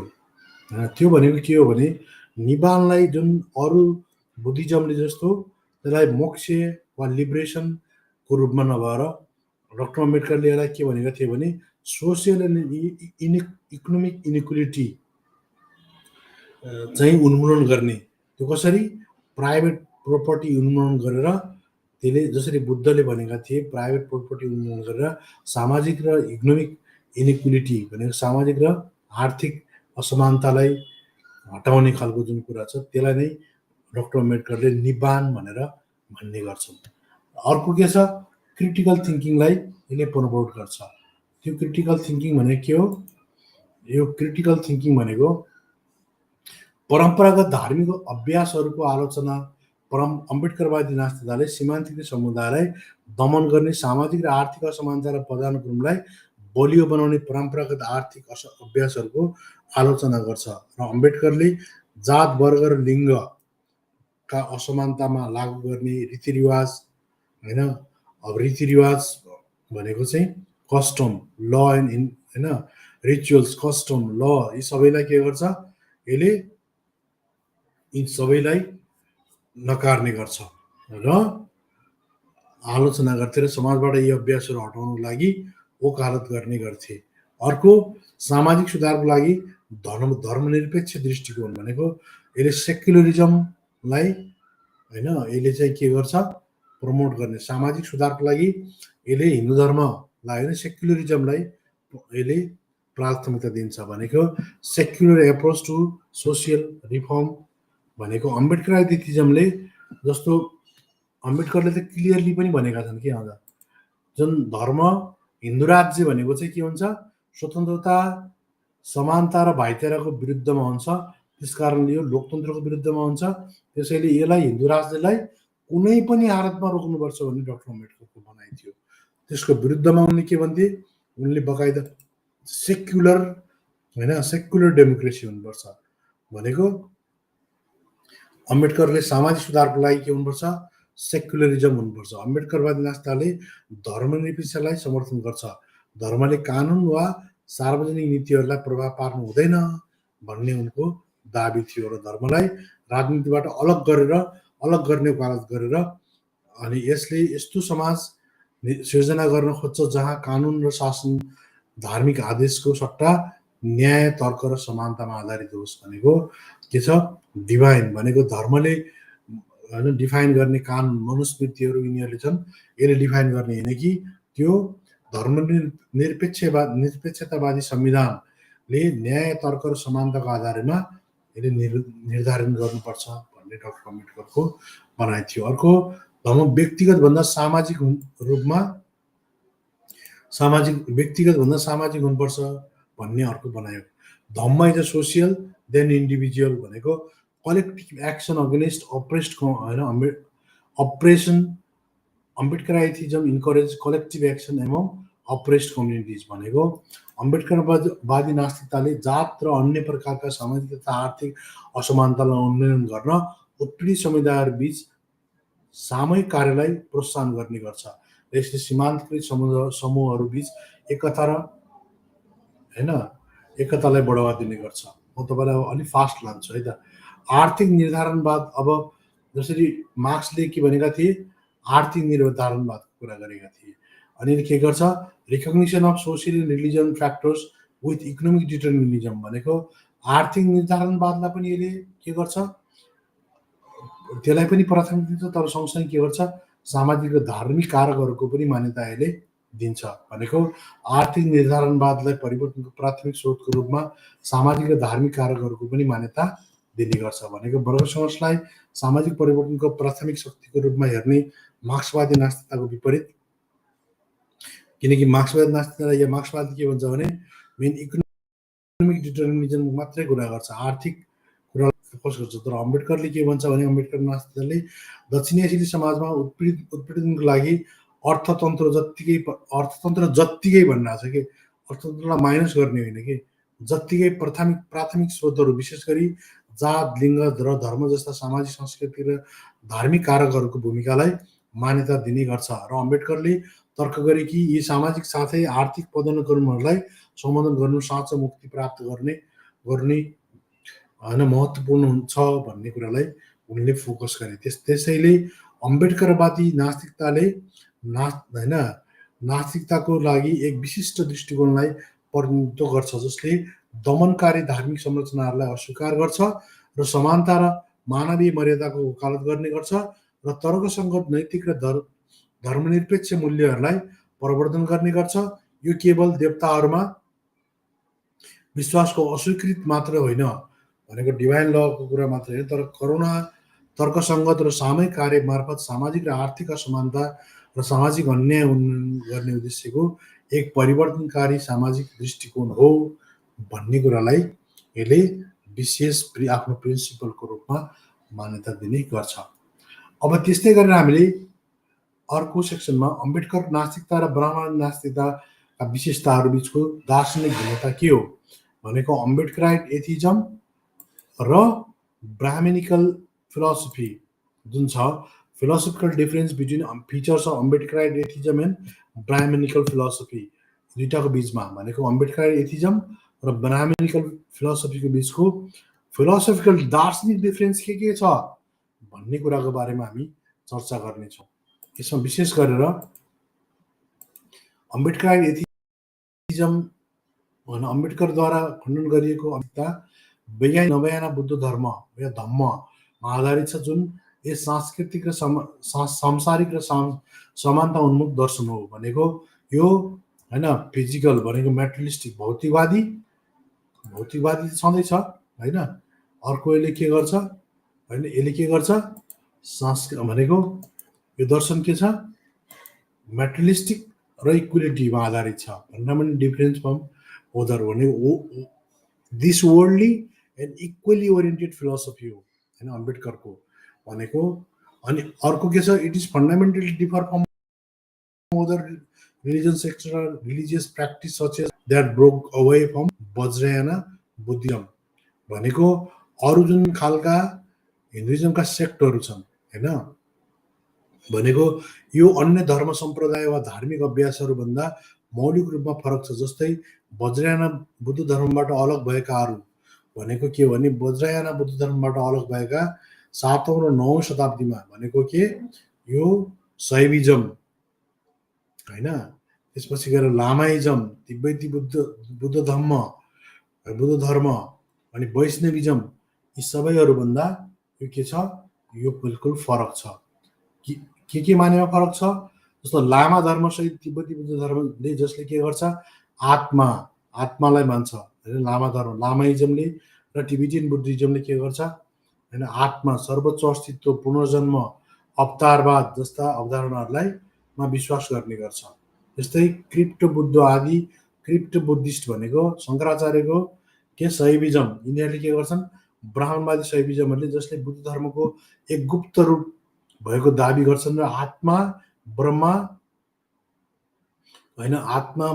परम अस्तित्व र पुनर्जन्मको समान अवधारणामा विश्वास गर्ने गर्छन्। यद्यपि अम्बेडकरवादी नास्तिकता बुद्ध धर्म फरक छ, किनभने यो अन्धविश्वास, अज्ञानता, मृत्युपछिको विश्वास, पुनर्जन्म, भाग्यवादी रीतिरिवाज हैन, आलोचक अवधारणा वा मुक्ति प्रदान गर्ने मृत्युपछिको धर्मको धारणासँग मेल यसले खाँदैन। बरु बुद्ध र मूल बौद्ध धर्म भनेको कोर बुद्धिज्म, बुद्ध र कोर बुद्धिज्मलाई फरक तरिकाले हेरिन्छ। जस्तो मनु, कौटल्य, मोहम्मद, येशू जस्ता आध्यात्मिक रूपमा पूर्वाग्रही धार्मिक दार्शनिकहरू भन्दा फरक छ यो हैन। फरक अनि बुद्धलाई सोक्रेट, प्लेटो, अरस्तु, मैकियावेली, बेकन, रुसो, भोल्टेयर, जोन लक हैन, थोमस हब, मार्क्स र ग्राम्सी जस्तै सामाजिक र राजनीतिक दृष्टिकोणको रूपमा हेर्न सकिन्छ। उनी एउटा दूरदर्शी विचारकको रूपमा देखा पर्ने गर्छन्, जसको विश्व दृष्टिकोण यस संसारिक यलोकवादी भनेको चाहिँ यही संसारमा सबै कुरा छ हैन। परलोकवादी हैन कि यही संसारिक भनेको चाहिँ यलोकवादी, समानता आधारित हैन। यलोकवादी त्यसपछि के छ, समानता आधारित भनेको यहाँ तपाईँ देख्न सक्नुहुन्छ। सांसारिक, समानता आधारित, भौतिकवादी, नास्तिक, तार्किक, मानवतावादी र गैर ब्राह्मणवादी यो चाहिँ छ। र जो स्वतन्त्र इच्छा र नैतिक समाजको वकालत गर्ने गर्छ। र यो अंतर इसलिए उत्पन्न होता है कि क्योंकि हिन्दू धर्म र अन्य धर्ममा के छ, धार्मिक दार्शनिक को आदर्शवादी ब्राह्मणवादी आध्यात्मिक विश्व दृष्टिकोण त्यो भनेको के हो, अरू धर्महरूले के गर्छन्, आदर्शवादी ब्राह्मणवादी आध्यात्मिक विश्व दृष्टिकोण र राजनीतिक र सामाजिक दार्शनिक बुद्धको जुन दृष्टिकोण छ हैन, अनि दार्शनिक बुद्धको गैर ब्राह्मणवादी भौतिकवादी विश्व दृष्टिकोण बीच आधारभूत भिन्नता छ। यो भिन्नताहरूलाई खुला दिमागले पूर्वाग्रहबाट मुक्त भएर र आलोचनात्मक चेतना र जागरूकताका साथ जाँच गरेर हामी निम्नानुसार आधारभूत विशिष्ट दृष्टिकोणहरूबाट पहिचान गर्न सक्छौँ। भनेको बुद्धको धम्म या नवयाना बुद्धिज्म चाहिँ आहुतिले, म तपाईँलाई देखाइहालौँ एउटा अर्को चिज है। जस्तो आहुतिले क्लेम गरे जस्तो यो चाहिँ होइन है हैन। किनभने आहुतिले के भनेका छन् भने संसारका सबै धर्महरू हैन, बुद्धिज्मलाई पनि उनले आदर्शवादी धर्मको रूपमा उनीहरूले हेर्ने गर्छन् कि उनीहरूले भौतिकवादी भन्दा पनि विशेष गरेर उनीहरूले अब आदर्शवादी धर्मको रूपमा उनीहरूले त्यसलाई डिफाइन गर्ने गर्छन्। जस्तै तपाईँलाई म आहुतिको एउटा ऊबाट देखाउन चाहन्छु। त्यसमा के छ भने उनीहरूले विशेष गरेर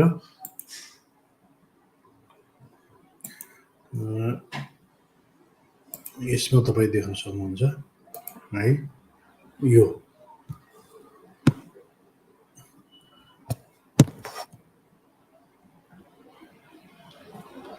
तपाईँ कति ठुलो देख्नुहुन्छ या के छ यो त भएन। तर यसमा के छ भने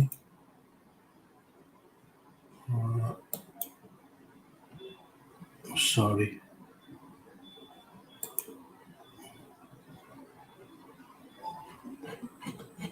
यसमा तपाईँको चाहिँ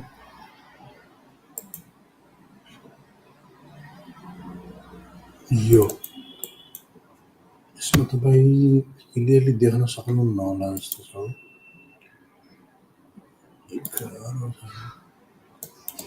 यसमा चाहिँ के भनिएको छ भने है, म पढेर तपाईँहरूलाई सुनाउँछु होइन, अर्को एउटाबाट सुनाउँछु। यसमा संसार होइन कस्तो तरिकाले एकदम भद्दा तरिकाले चाहिँ उ गरिएको छ कि यसमा के भनेको छ भने आदर्शवादी दर्शनको रूपमा संसारका कुनै पनि चिज बदलिँदैन र कुनै वस्तु वा समाजलाई परिवर्तन गर्न सम्भव छैन भन्ने प्रिन्सिपलमा आधारित हुन्छन् अरू धर्महरू। सबै धर्म यही आदर्शवादी दृष्टिकोणको नै मुख्य रूपमा प्रचार गर्ने गर्छन्। अब यस्तरी लजिकल फाल्सी पेलेको छ क्या आवतीले होइन। अनि यो तपाईँले चाहिँ यो उनको किताब जात वार्तामा पाउन सक्नुहुन्छ होइन। बकाइदा चाहिँ त्यो खालको तरिकाले उनले भनेका छन्। तर के हो भने अम्बेडकरको जुन खालको के अरे एथिजम छ त्यो एथिजम चाहिँ बिल्कुलै के छ त्यो एथिजम चाहिँ तपाईँले उसमा पाउनुहुन्न कि त्यो एथिजम चाहिँ तपाईँले बकाइदा रूपमा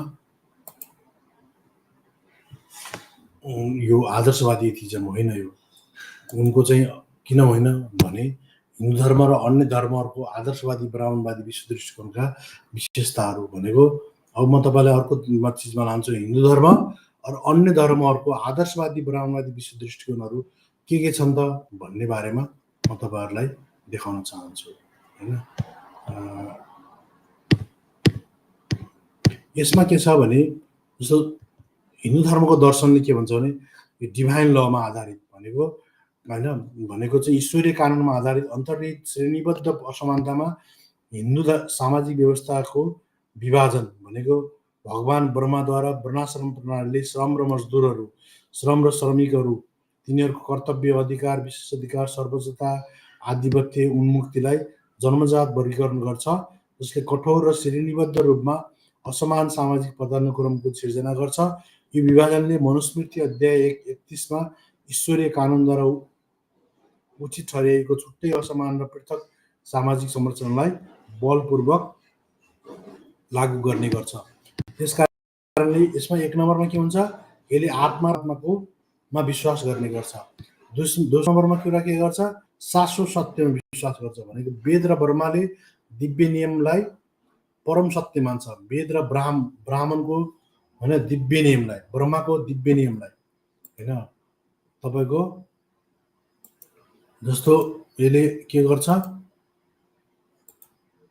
the Vedas and Brahmans divine law, Brahma's divine law are regarded as ultimate truth भनेको त्यो भन्दा पर अरू केही छैन। शाश्वत सत्य चाहिँ उनीहरूले के मान्छन् भने वेद र ब्राह्मण या ब्रह्माले बनाएको नियमलाई परम सत्य मान्छन्। स्वतन्त्र रूपमा छनौट गर्ने अधिकार भनेको फ्री विलको अधिकार यसमा बिल्कुलै हुँदैन। अर्को पुनर्जन्ममा विश्वास गर्छन् उनीहरूले, किनभने उनीहरूले आत्मा पुनर्जन्म भाग्य सबै कुरामा विश्वास गर्ने गर्छन्। र पूर्व निर्धारित नियम भनेको प्रिडेस्टिन र यसलाई के भन्छ, प्रिडेस्टिन र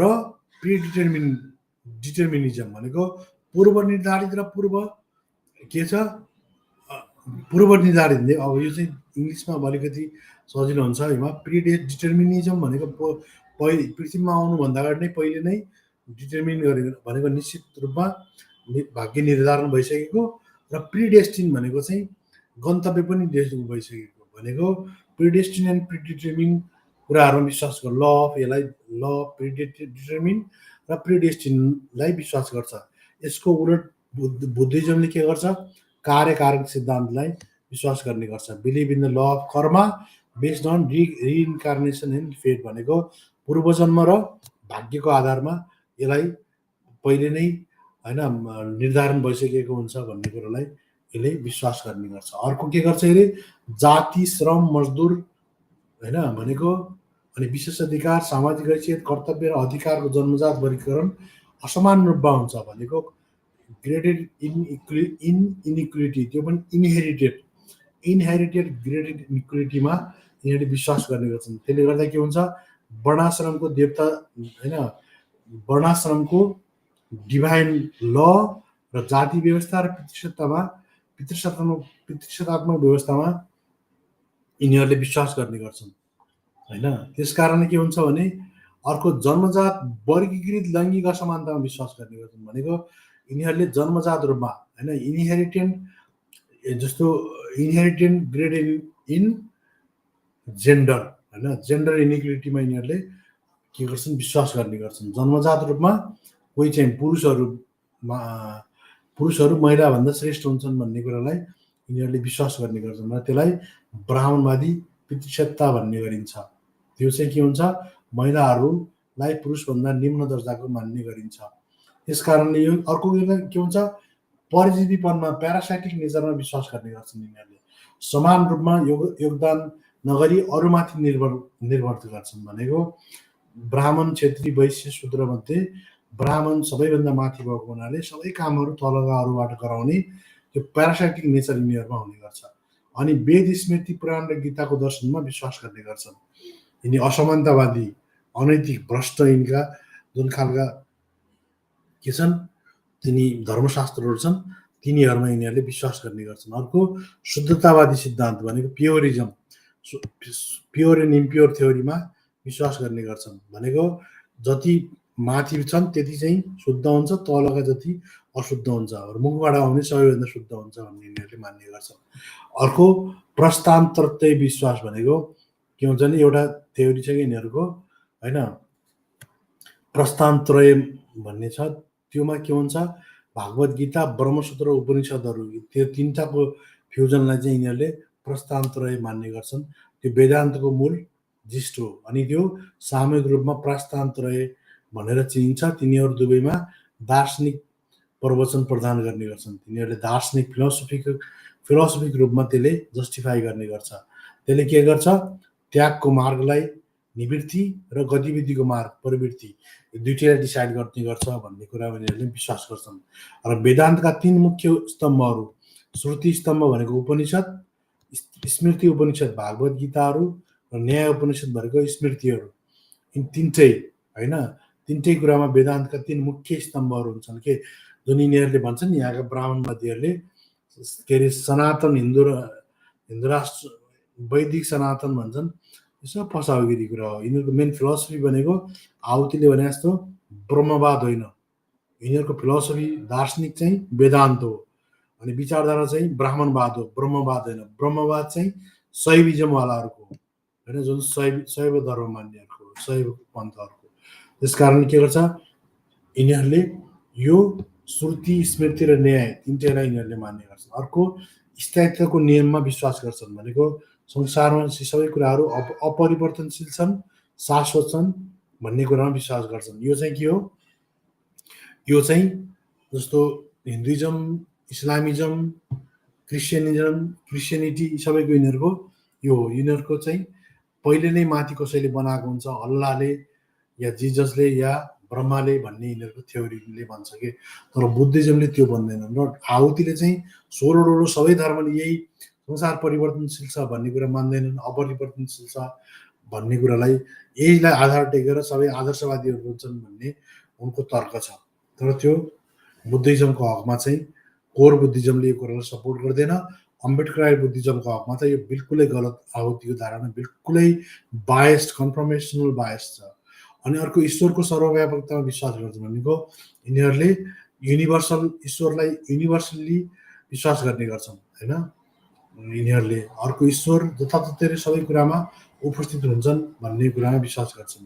त्यसैले संक्षेपमा के भन्छ भने यिनीहरूले आत्मा, परमात्मा, नित्य नियतवाद र पूर्व निर्धारित कुराहरूमा विश्वास गर्ने गर्छन्। अर्को पुनर्जन्म र कर्मफलमा विश्वास गर्ने गर्छन्। अर्को शास्त्रीय अधिकार अर्थात् कुनै स्वेच्छा छैन भनेको चाहिँ यिनीहरूले के भने डिभाइन लमा विश्वास गर्छ। Scriptural authority that is no free will भनेको स्क्रिप्चुअल अथोरिटी भनेको यिनीहरू धर्मशास्त्रमा जे लेखेको छ त्यही कुरा सत्य हो, अरू कुराहरू होइन भन्ने कुरामा यिनीहरूले विश्वास गर्ने गर्छन्।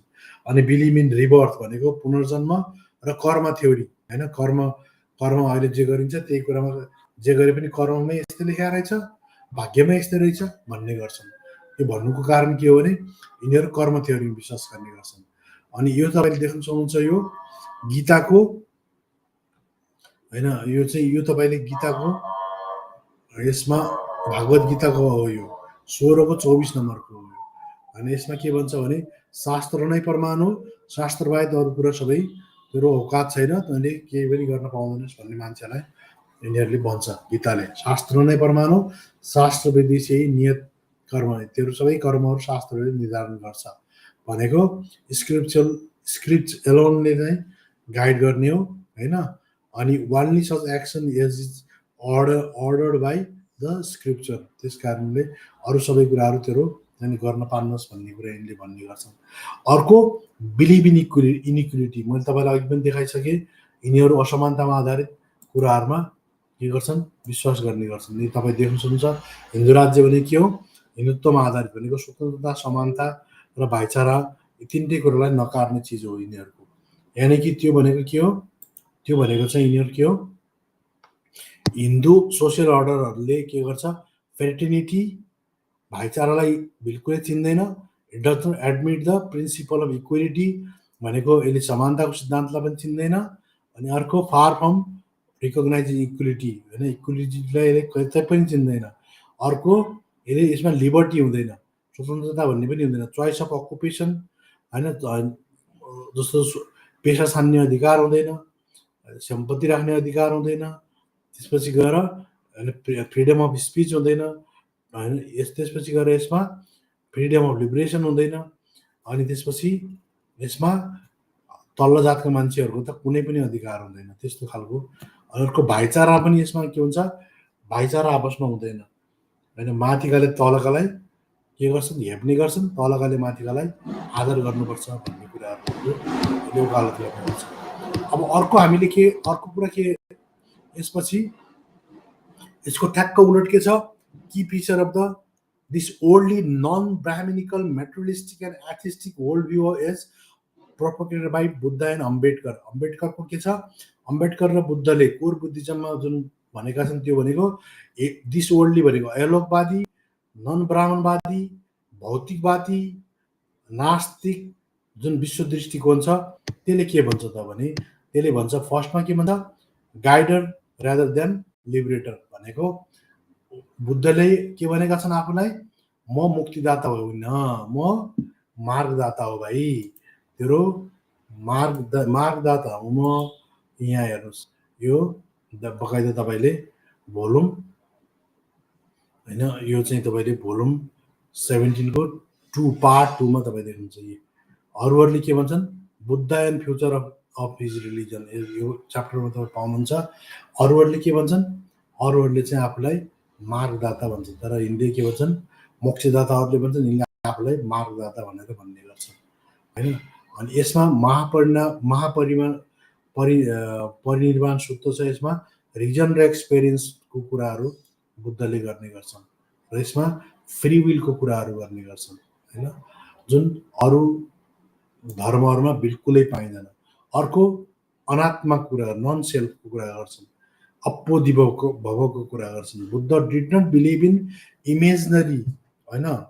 बुद्धले कहिले पनि के गरे, उनले इमेजनरी कुराहरूमा विश्वासै गरेनन्। उनले के भने यो संसारमा ईश्वर, आत्मा, परमात्मा, पुनर्जन्म, अवतारवाद, स्वर्ग, नर्क यस्ता कुनै पनि कुराहरू केही पनि छैन उनले सबैलाई खारेज गरिदिए। त्यसलाई के भने उनले होइन अनत्त भनिदिए, अनत्त र नास्तिकता होइन। अर्को मुक्तिदाता होइन मार्गदाता होइन, यसले अप्पो भवको कुरा गरे उनले।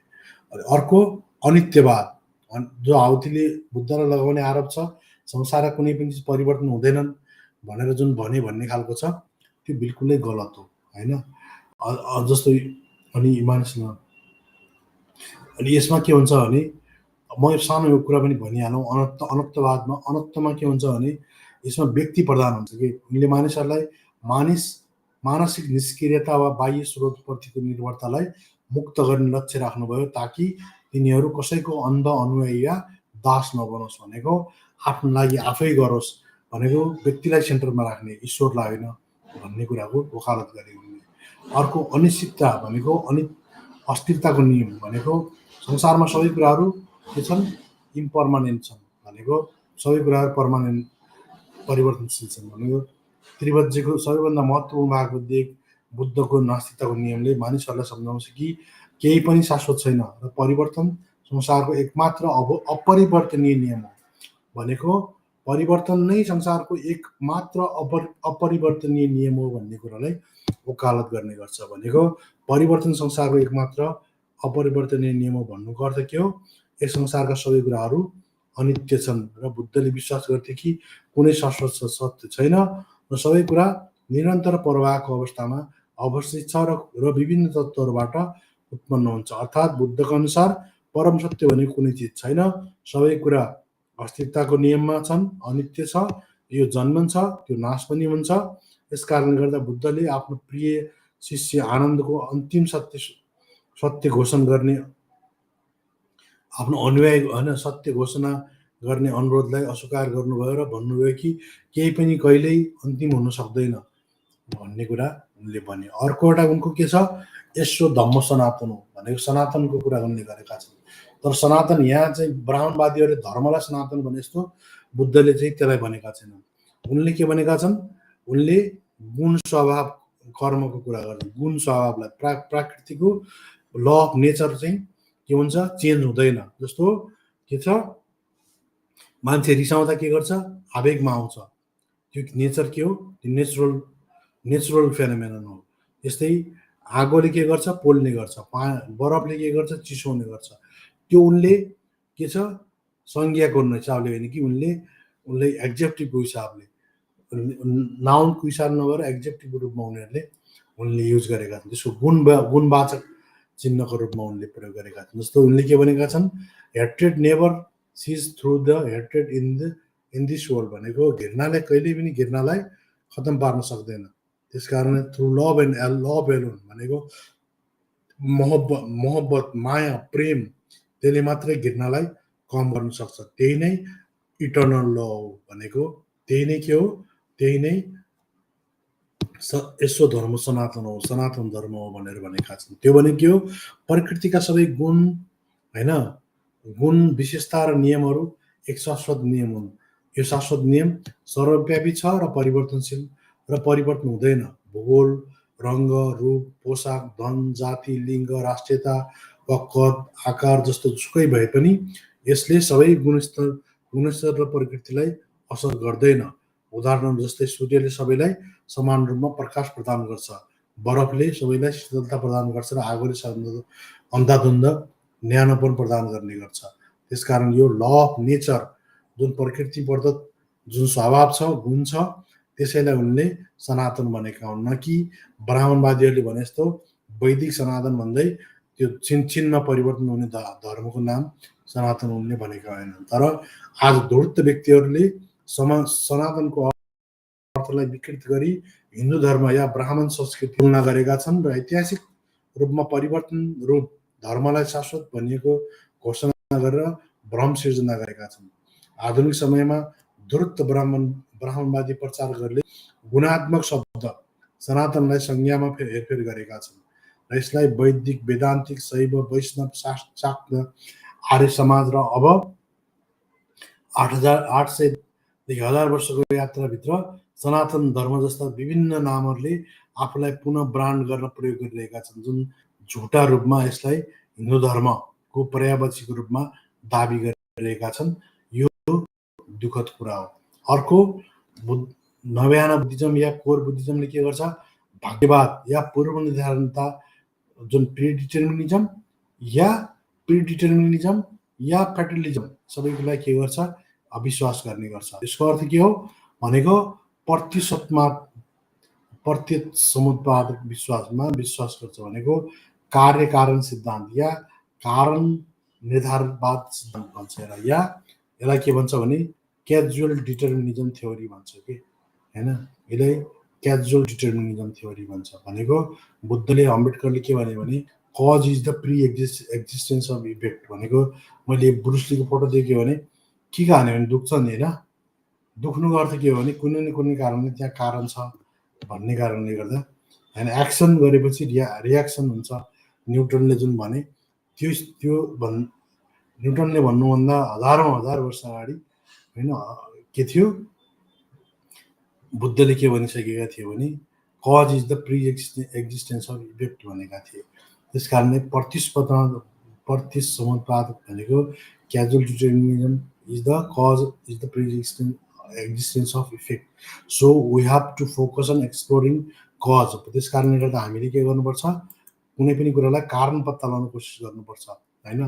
तर हामीले अष्टाङ्गी मार्गमा अत्वदिभवद्वारा बाह्य पूर्व निर्धारित नियतवाद वा ईश्वरीय निर्भरताको सट्टा कारणहरूको अन्वेषणमा ध्यान दिनुपर्छ। भनेको बाहिरी भगवान या डिभाइन कुराहरूलाई होइन कि आफ्नो भित्रको जुन हुन्छ नि कारक तत्त्व भनेको इफेक्ट केही न केही कारणले गर्दाखेरि भएको छ भनेर एक्सप्लोरिङ कजेस भनेको एक्सप्लोर गर्ने कजेसहरूलाई, अनि बल्ल त्यसले के गर्छ, साइन्टिफिक टेम्पर डेभलप गर्छ। र अनि बल्ल जस्तो चाइनिजहरूले अहिले विभिन्न खालको चाहिँ के गरिरहेका छन्, इन्भेन्सन गरिरहेका छन्। यो इन्भेन्सन गर्नुको आधार के हो, उनीहरूको एउटा सोसियल फिलोसफी अन्तर्गतको यो चिजको पनि ठुलो एउटा भूमिका छ कि यहाँका मान्छेहरूले, इन्डियाका मान्छेहरूले किन गर्दैनन्, उनीहरू भाग्यवादी सोचमा बढी विश्वास गर्छन्। तर चाइनिजहरूले, कोरियनहरू, जापानिजहरूले के गर्छन्, उनीहरूले कजलाई खोज्ने गर्छन्, के कारणले यस्तो भयो। या युरोपियनहरूले के गर्छन् होइन, एक्सन भयो भने रियाक्सन हुन्छ, रियाक्सन भयो भने एक्सन कहाँ भयो भनेर खोज्ने गर्छन्। त्यसले के गर्छ, मान्छे सन्देहवादी बनाउँछ, मान्छेलाई एकदम क्वेसन गर्ने बनाउँछ, क्रिटिकल माइन्डसेट डेभलप गर्छ। त्यस कारणले बुद्धको अनुसार जीवन र प्रकृतिमा हुने हरेक घटना यस संसारको भित्रको कारण र प्रभावको कारण हुन्छ। यस संसारमा कारण बिना केही पनि अस्तित्वमा हुँदैन। सबै कार्यहरू, प्रक्रियाहरू र वस्तुहरूको आफ्नो कारण र प्रभाव हुन्छ भन्ने कुरामा जोड दिन्छ। त्यस कारणले एउटा अस्तित्वको विनाशले अर्को अस्तित्वको सृष्टि हुन्छ र यसलाई प्रत्यक्षसमुत्पाद या आश्रित उत्पत्तिको सिद्धान्त भनेर चिन्ने गरिन्छ। अर्थात् कुनै पनि घटना कारण बिना हुन सक्दैन। कुनै पनि घटना हुनुको लागि अन्तर्निहित कारणहरू आवश्यक छन् र उनले विगतको जीवनका कर्महरूमा आधारित कर्मको ब्रह्मवादी सिद्धान्त र पूर्व निर्धारित वा पूर्व नियोजित सिद्धान्तको भाग्यलाई अस्वीकार गरे। अब अर्को महाभूतको यी संसारिक सिद्धान्तमा आधारित। महाभूत भने के हो, आगो, वायु, पृथ्वी र पानी, यी चारवटा कुराहरूलाई महाभूत भन्छ। तर वेदले के भन्छ, पञ्चभूतको कुरा गर्छ। पञ्चभूत भने के हो, यी चारवटा प्लस आकाश पनि हुन्छ भन्ने कुराको त्यसले वकालत गर्ने गर्छ। त्यो आकाश भन्ने बित्तिकै ट्रान्सडेन्टल भन्ने हुन्छ। ट्रान्सडेन्टल भन्ने बित्तिकै त्यसले के गर्छ, त्यसले अनि माथि कोही छ होइन, यो पृथ्वीभन्दा माथि उता कोही छ भन्छ। त्यसलाई के परलोकवादी सिद्धान्तलाई यसले के गर्छ, पञ्चभूतले भन्छ भने बुद्धको चार महाभूतवाला सिद्धान्तले के भन्छ, एलोकवादी, पृथ्वीमै छ जे छ त्यही कुरा हो, योमा कोही के अन्त केही छैन भन्ने कुरालाई फोकस गर्ने गर्छ। अर्को बुद्धले यस संसारमा भगवान वा भगवानको रूपमा होइन, अब बुद्ध यस संसारको भगवान भनेको, बुद्धले खास भगवान भन्नुको अर्थ पाली भाषामा के हो भने, यो मैले डाक्टर राजीव पटेलको किताबबाट लिएको छु होइन। यो किताबमा के भनिएको छ भने, पाली भाषामा खास भगवान भन्नुको अर्थ के हो भने तीनटा कुरामा भर पर्छ भन्छ के यसले होइन। यसमा के भन्छ, भगो मोह। जस्तो बुद्ध यस संसारिक रूपमा, यस सम्यक संस्कृति र पाली भाषामा बुद्ध यस संसारिक रूपमा भगो या भगवानको रूपमा एक भगो राग हो। भगो राग भनेको आफ्नो व्यक्तिगत इच्छाको त्याग गर्ने, अर्को भग्गो दोषो भनेको घृणा, बैर, इच्छा र शत्रुहरूलाई छोड्ने, र भग्गो मोह भनेको अज्ञानता वा भ्रमलाई हटाउने। यी अन्य धर्महरू स्वर्गीय स्थानमा स्थित करिश्मालाई भगवान वा भगवा जस्तो अरू, तर यो के छ, अरू धर्ममा भने जस्तो भगवान, अल्लाह वा के छ गड भने जस्तो त्यो खालको मानेर राख्दैन। यसमा प्योर के छ, जसले पनि के गर्छ, दोष, राग होइन, ईर्ष्या, घृणा अनि मोह, माया त्याग गर्न सक्छ। त्यसैले उनीहरूले भग्ग भन्ने गर्छन् के।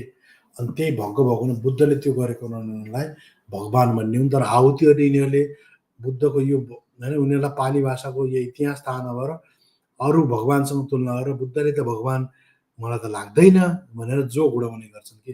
यिनीहरूलाई के हो भने धर्म अफिमो भन्ने चक्करमा न यिनीहरूलाई राम्रोसँग इतिहासको गतिलोसँग यिनीहरूलाई ज्ञान छ, न यिनीहरूलाई दर्शनको ज्ञान छ के। यिनीहरूले जुन धर्म अफिमो भन्ने चक्करमा यिनीहरूले पुरै पूर्वीय दर्शनको पुरै चिजहरूलाई यिनीहरूले होइन, पुरै यिनीहरू त्यहाँबाट बाइकआउट भयो के।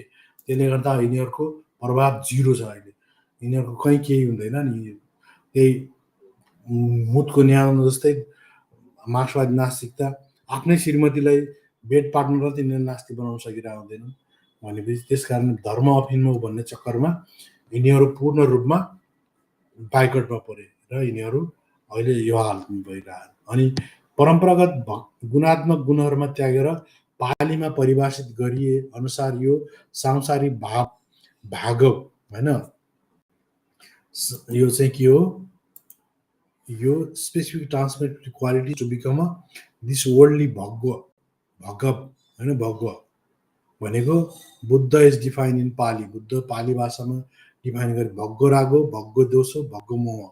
यो तिनटै कुरा भएपछि बल्ल त्यसलाई त्यो भएको हुनाले बुद्धलाई के भनिएको, भगवान भनिएको। तर यहाँ अरू धर्ममा भगवान भनेको चिजलाई बुद्धसँग कम्पेयर गरेर बुद्धको मजाक उडाउनु भनेको त्यो चाहिँ बहुत नराम्रो कुरा हो, खिल्ली उडाउनु चाहिँ। किनभने बुद्ध चाहिँ यो गुणको आधारमा भनेको के होइन, भग्गो दोषो, भग्गो मोह र चाहिँ अर्को के हो, भग्गो रागो। अनि पालीमा यसलाई इतिपिसो भगवो भनिन्छ को रूपमा व्यक्त गरिएको छ, जसले यो गुणहरू धारण गर्ने व्यक्तिलाई भागो वा भगवान बोधिसत्व बन्न प्रेरित गर्ने जुनसुकै व्यक्तिलाई पनि भन्न सकिन्छ कि बुद्धलाई मात्र। तर यो चाहिँ पूर्ण रूपमा के हुनु पर्यो, तिनटै कुराबाट मुक्त पाएको हुनु पर्यो। यो समकालीन सन्दर्भहरूमा सामान्यतया प्रचार गरिएको भगवानको ब्राह्मणवादी र अन्य संसारिक व्याख्याको विपरीत छ। यो कुरा बुझ्नु जरुरी छ साथीहरू। अर्को सामाजिक दर्शन र सामाजिक लोकतन्त्र र आदर्श समाजको जग चाहिँ के हो, नवयाना बुद्धिज्म हो। म तपाईँलाई यसको बारेमा अघि पनि देखाइसकेँ। के छ, यसले समानता, भातृत्व, स्वतन्त्रता र न्यायमा विश्वास गर्ने गर्छ होइन। यो उनले के गरेका छन्, यो चाहिँ उनले फ्रान्सेली क्रान्तिबाट लिएका हैन, तर यसलाई उनले भनेका कि उनले बुद्धको होइन, उनले क्लियरली भनेका छन्। यसमा पनि तपाईँलाई म होइन देखाइदिन्छु। उनले बकाइदा चाहिँ नि मैले यो चिजहरू चाहिँ फ्रान्सेली क्रान्तिबाट लिएको होइन, मेरो राजनीतिक कारण होइन, यो सामाजिक कारण चाहिँ हो मैले लिएको कारण चाहिँ भनेर उनले भनेका छन्। न कि यो मैले चाहिँ बुद्धको माई मास्टर बुद्धमा यो डिपेन्डेन्ट गर्छ साथी हो, तर मैले फ्रान्सेली क्रान्तिबाट यो लिएको चाहिँ होइन भन्ने डाक्टर अम्बेडकरको स्पष्ट रूपमा भनाइ छ र त्यो अनुसार चाहिँ उनले भनेका छन्। अलिकति तलतिर जस्तो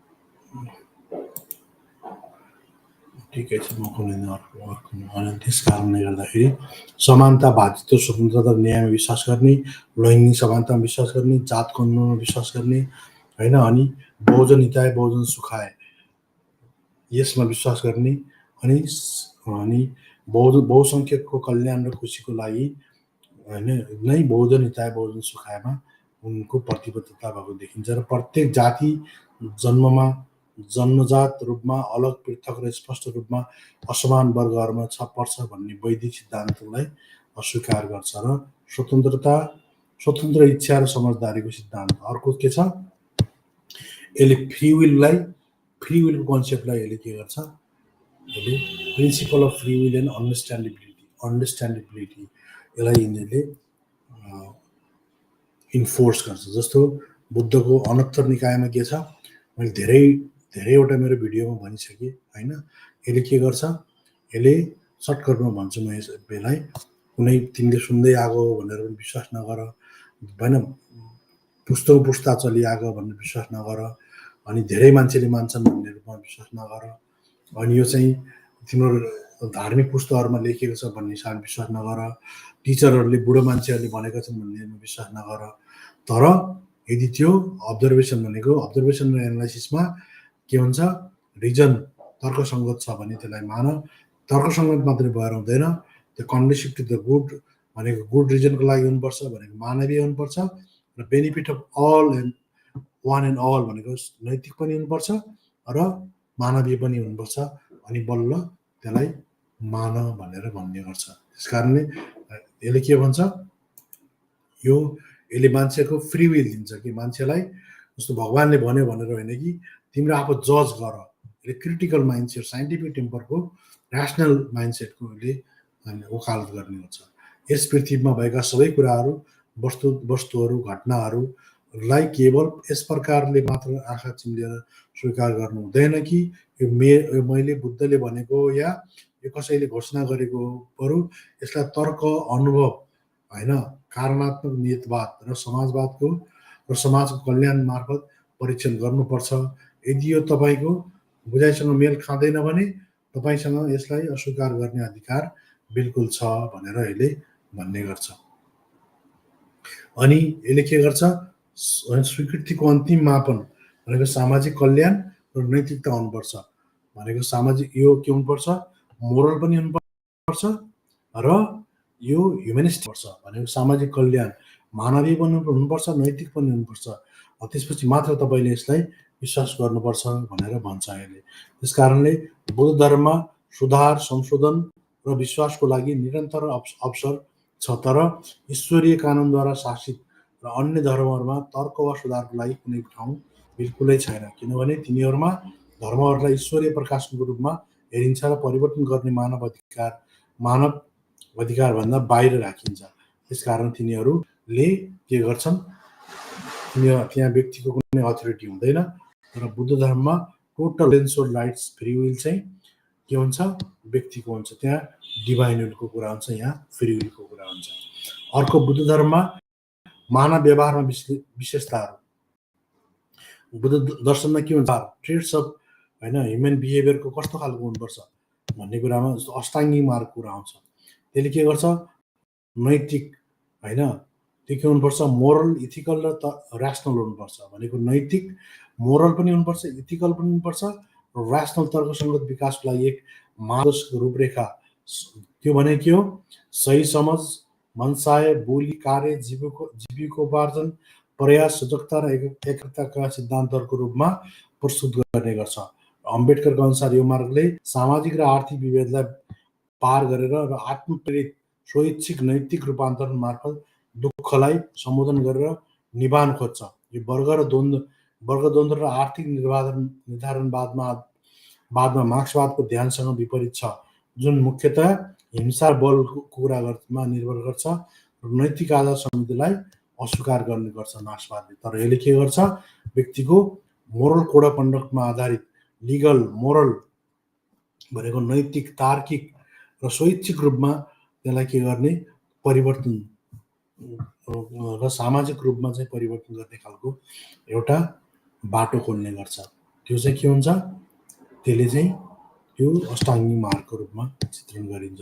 यसमा के हुन्छ, प्रज्ञाको कुरा गरिन्छ।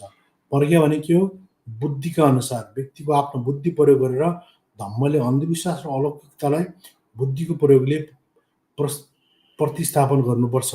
यो केवल विश्वास होइन, तर्क र अनुभवमा भर पर्छ र यो दृष्टिकोण विज्ञान भनेर चिनिने कुरासँग मिल्दोजुल्दो छ। र 2 नम्बरमा के हुन्छ, सिल होइन, सिलमा के हुन्छ, नैतिकता, इथिक्स, नैतिक आचरणमा जोड दिन्छ।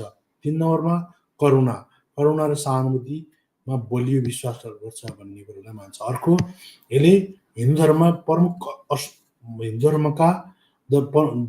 प्रमुख अस्वीकृतिहरूलाई जस्तै वेद, स्मृति, पुराण र गीताहरूको दर्शनको अस्वीकृति गर्छ, साथै आदि भौतिक र दिव्य अवधारणाको अस्वीकृति गर्छ। भनेको आदि भौतिक भनेको के हो, त्यसले मेटाफिजिकल र ट्रान्सडेन्टल कन्सेप्टलाई पनि यसले के गर्छ, रिजेक्ट गर्ने गर्छ। Rejection of philosophies of Veda, Smriti, Purana and Gita, यिनीहरूको फिलोसफीलाई पनि यसले रिजेक्ट गर्छ।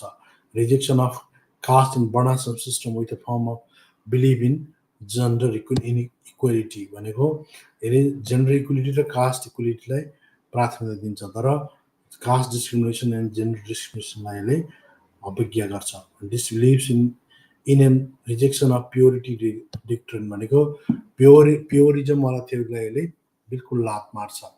त्यस कारणले यो समरीमा भन्नुपर्दा यसले अनात्मवाद, नो सोल डक्ट्रिनलाई यसले के गर्छ, जस्टिफाई गर्ने गर्छ। त्यो भनेको चाहिँ यसले के गर्छ, योमा मान्छेको के हुन्छ, आत्माको कुराहरू गर्दैन अनि रिबर्थको कुराहरू गर्दैन होइन, यी सबै कुरालाई यसले लात मार्छ।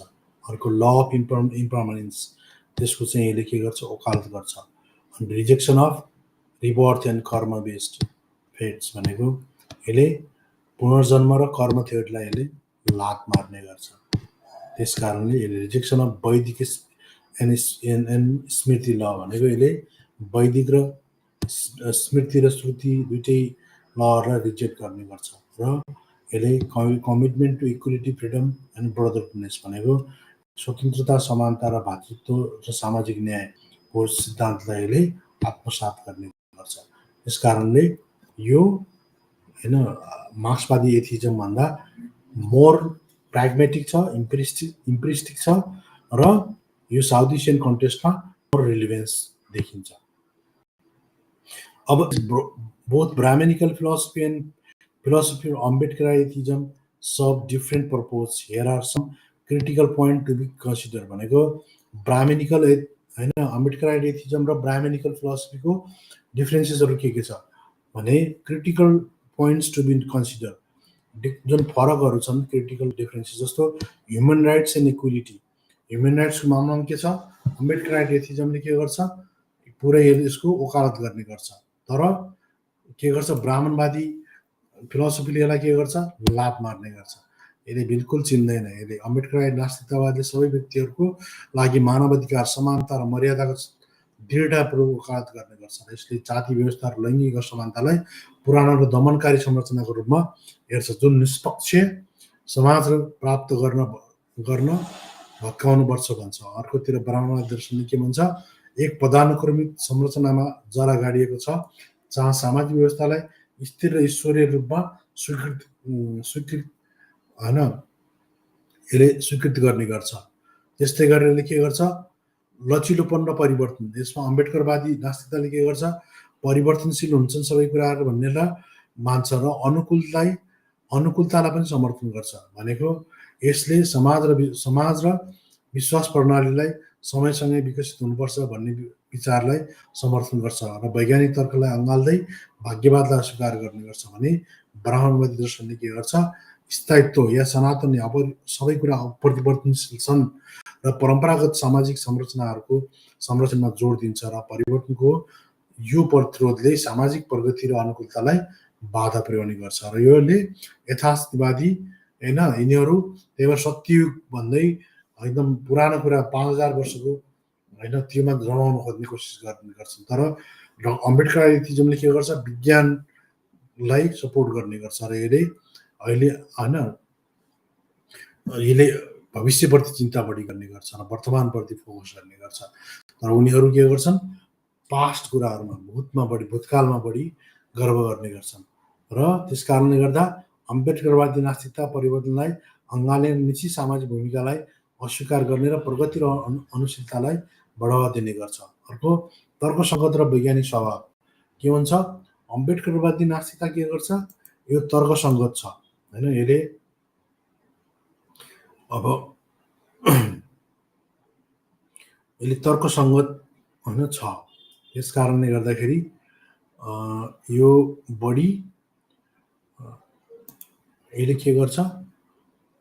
जस्तो धम्मको उद्देश्य भनेको तर्कसङ्गत र वैज्ञानिक रूपमा संयमित हुनु हो, ताकि अन्य धर्महरूले जस्तो संसारको उत्पत्तिको व्याख्या गर्नु सट्टा संसारको निर्माण होइन निर्माण गर्ने हो भन्ने कुरालाई यसले फोकस गर्छ। भनेको purpose of religion is to explain the origin of the world भनेको उनीहरूले के गर्छन् भने यसको उत्पत्तिको कुराहरू बढी फोकस गर्छन् भने purpose of Dhamma is reconstruct the world भनेको संसारलाई बनाउने रिकन्स्ट्रक्ट गर्ने चाहिँ यसको पर्पज हुन्छ होइन। यिनीहरूको उद्देश्य नै के हुन्छ? फरक छ। त्यस कारणले अम्बेडकरवादी नास्तिकताले वैज्ञानिक दृष्टिकोणलाई बढावा दिन्छ, अनुभवजन्य प्रमाण र तर्कसङ्गत सोचको वकालत गर्छ। यसले कर्म र पुनर्जन्म जस्ता अवधारणाहरूलाई शासन र शक्तिको रूपमा अस्वीकार गर्ने गर्छ र मानव तर्कहरूमा बुझ्न सकिने कारण र प्रभावलाई जोड दिन्छ। तर ब्राह्मणवादी दर्शनले के गर्छ? कर्म, पुनर्जन्म, अन्य अनन्त आत्मा जस्ता अभौतिक अवधारणातिर झुक्छ र जुन धेरैका लागि आध्यात्मिक रूपमा अर्थपूर्ण भए पनि अनुभवजन्य प्रमाणहरूको अभाव हुन्छ र प्राय प्रश्न सोध्न निरुत्साहित गर्ने गर्छ। यस कारणले गर्दा उत्तम विकल्प भनेको अम्बेडकरवादी नास्तिकता, किनकि यसले तर्कसङ्गत सोधपुछ र वैज्ञानिक विचारलाई प्रोत्साहन गर्छ र जुन संसारलाई बुझ्नको लागि प्रमाण होइन आधारित दृष्टिकोणहरूसँग राम्रोसँग यसले त्यसको कुराको वकालत गर्ने गर्छ। अर्को 4 नम्बरमा सामाजिक न्यायको कुरा गर्छ अम्बेडकरवादी नास्तिकताले। सामाजिक न्यायका सिद्धान्तलाई गहिरोसँग जडा गाडेको छ, जुन उत्पीडित समूहहरूको उत्थान र प्रणालीगत असमानता विशेष गरी जात र लैङ्गिक सिर्जना गर्ने संरचनालाई प्रश्न गर्ने कुरामा केन्द्रित गर्छ र ब्राह्मणवादी दर्शन विरुद्ध ऐतिहासिक रूपमा सामाजिक पदानुक्रम विशेष गरी जाति व्यवस्थामा योगदान पुर्याएको छ र यसलाई उचित ठहराएको छ, जसले पुस्तौँदेखि भेदभाव र उत्पीडन ठहराएको छ, त्यस्ताको विरुद्धमा यसले आवाज उठाउने गर्छ। यस कारणले अम्बेडकरवादी नास्तिकताले सामाजिक अन्यायलाई सम्बोधन गर्न र उन्मूलन गर्न खोज्छ, जसले गर्दा निष्पक्ष र समावेशी समाजको लक्ष्य राख्ने गर्छ।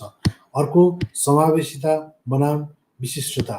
अम्बेडकरवादी नास्तिकता बढी लोकतान्त्रिक छ र समावेशी छ कुराको वकालत गर्ने गर्छ, जहाँ जात, लिङ्ग, सामाजिक स्थितिलाई प्रभाव नगरी मानिसहरूलाई समान रूपमा हेर्नुपर्छ भन्ने कुरामा जोड दिन्छ। यसले सामूहिक कल्याण र भातृत्वको लागि आह्वान गर्छ र तर ब्राह्मणवादी दर्शनले के गर्छ? ब्राह्मणवादी दर्शनले प्राय जाति र सामाजिक स्थितिमा आधारित विशेष संरचनाहरू सृजना गर्छ, जसमा केही समूहहरूलाई अरूभन्दा बढी प्राथमिकता दिन्छ, जसले विभाजनलाई निरन्तरता दिने गर्छ। त्यसकारण उत्तम विकल्प भनेको अम्बेडकरवादी नास्तिकता हो, किनकि यसले साझा मानवीय मूल्यमा आधारित समावेशी एकीकृत लोकतान्त्रिक समाजलाई प्रवर्धन गर्ने गर्छ। त्यसैले अम्बेडकरवादी नास्तिकता न्यायपूर्ण छ, आधुनिक र समतावादी समाजको प्रभुत्व गर्ने गर्छ र यो बढी उपयुक्त पनि देखिन्छ। यो समानता, सामाजिक न्याय, तर्कसङ्गतता र अनुकूलशीलताको समकालीन मूल्यहरूसँग मिल्दोजुल्दो छ, जसले गर्दा यसलाई मानव विकास र प्रगतिको लागि अझ अनुकूल बनाउँछ। तर यसको विपरीत ब्राह्मणवादी दर्शनले के गर्छ? ऐतिहासिक र सामूहिक सांस्कृतिक महत्त्व राख्न सक्छ। विपरीत ब्राह्मण दर्शनले ऐतिहासिक र सांस्कृतिक महत्त्व राख्न सक्छ, तर यसको अन्तर्निहित पदानुक्रम र परिवर्तनको प्रतिरोध प्राय मानव अधिकार र वैज्ञानिक सोचको आधुनिक आदर्शसँग द्वन्द्वमा पर्ने गर्छ। त्यसकारण यो अहिलेको समय सान्दर्भिक छैन। अनि अम्बेडकरवादी नास्तिकताको 22 नैतिक आचार संहिताहरूको यसले वकालत गर्ने गर्छ होइन। त्यो मोरल कोड अफ कन्डक्ट होइन, नैतिक आचार संहिता अथवा 22 प्रतिज्ञा जुन छन्, त्यो मार्क्सवादी नास्तिकतामा बिल्कुलै गायब छ। मार्क्सवादी नास्तिकताले उनीहरूलाई जस्तो नास्तिकता त आफूलाई भन्छन्, तर अरू मान्छेले उनीहरूलाई जज गर्ने त्यो प्यारामिटर के हो त? त्यो प्यारामिटर अहिलेसम्म यिनीहरूको केही पनि छैन। त्यो स्वघोषित नास्तिकता ड्रेस कोड जस्तै हुन्छ। यदि उनीहरूको प्यारामिटर हुन्थ्यो नि उनीहरूलाई हामीले नाप्न सकिन्थ्यो र त्यो प्यारामिटरभित्र होइन अछुत आहुति र ब्राह्मणवादी प्रचण्ड दुईटालाई हामीले एउटा छुट्टै सोसियल अर्डरको रूपमा हेर्ने एउटा फ्रेमवर्क एउटा लेन्स तयार हुन्थ्यो र त्यो लेन्सभित्र उनीहरूको नास्तिकताको जजमेन्ट गर्न सकिन्थ्यो। तर त्यो त्यस्तो केही छैन। त्यो नभएको हुनाले उनीहरूको नास्तिकता भनेको रोमान्टिक एकदम अवसरवादी नास्तिकता मात्रै देखिन्छ। 20 वर्षको नास्तिकता 40 वर्षमा पुग्दा आखिर रहेछ श्रीकृष्ण एकमा पुगिसकेका हुन्छ। त्यो भनेको के हो भने अझ यिनीहरू त के कतिसम्म गरिरहेका छन् भने आफ्नो फाइदाको लागि होइन। तपाईँ देख्नुहुन्छ यो प्रचण्ड महाकाल मन्दिरमा गएर बकाइदा होइन आस्तिकहरूलाई पनि बिर्साउने गरी यिनीहरूले गरेका छन्। त्यस्तै गरी अर्को एउटा महाशय छन्, यो चाहिँ के छ, टोपबहादुर रायमाझी। यिनी चाहिँ 70,000 मान्छे मार्ने जुन खालको होइन जनवादी क्रान्ति भएको थियो भनिन्छ, त्यो जनवादी क्रान्तिका यिनी लिडर थिए। यिनी देख्नुहुन्छ तपाईँ यिनको हालत के छ। त्यस कारणले caste is the litmus test of progress leftist भन्ने चाहिँ मेरो भनाइ छ। वा कति धेरै जसो मार्क्सवादी नास्तिकको हालत चाहिँ यो टाइपको छ। यिनको जनै कि त यहाँ बाँधेका हुन्छन् कि दिमागमा बाँधेका हुन्छन्। यिनी जहिले पनि के गर्छन्, जातिवाद पितृसत्तावादलाई मजाले प्र्याक्टिस गरेका हुन्छन् व्यक्तिगत जिन्दगीमा। अनि सामूहिक प्लेटफर्ममा चाहिँ बकाइदा नास्तिकताको ढुवाङ चाहिँ रचिरहेका हुन्छन्। त्यस कारणले यिनीहरूको फेक नास्तिकताको बारेमा पनि हामीले बेला बेलामा कुरा गर्न बिल्कुल जरुरी छ। अन्यथा यो फेक नास्तिकता अन्तर्गत चाहिँ यदि कुरा गरिएन भने त्यसले चाहिँ समस्या ल्याउने गर्छ र नेपाली समाजमा ठुलो भ्रम सिर्जना पैदा गरेको छ। त्यस कारणले गर्दाखेरि नवयाना बौद्धिज्म जस्तै 22 प्रतिज्ञाहरू यिनीहरूले जबसम्म बनाउँदैनन् तबसम्म म यिनीहरूलाई नास्तिकता मान्नेवालै छैन कि। यिनको बक्चोदी मान्छु मैले होइन। यिनको प्यारामिटरै केही छैन। त्यो नास्तिकता के काम छ। यिनका छोराहरूले थर लेखिरहेका हुन्छन्। यिनका होइन छोरा छोरीहरूले पुरा होइन त्यो खालको प्र्याक्टिस गरेर हुन्छन्। यिनका सबै पारिवारिक सम्बन्धहरू अनि त्यो फङ्सनहरू विवाह इदा उता सबै चिजहरू सबै यिनीहरूको बाहुन छन् भने बाहुन, छेत्री छन् भने छेत्री, खस छन् भने खस, ठकुरी छन् भने ठकुरी। त्योभन्दा आउट अफ कन्टेक्स्ट यिनीहरू केही हुँदैन।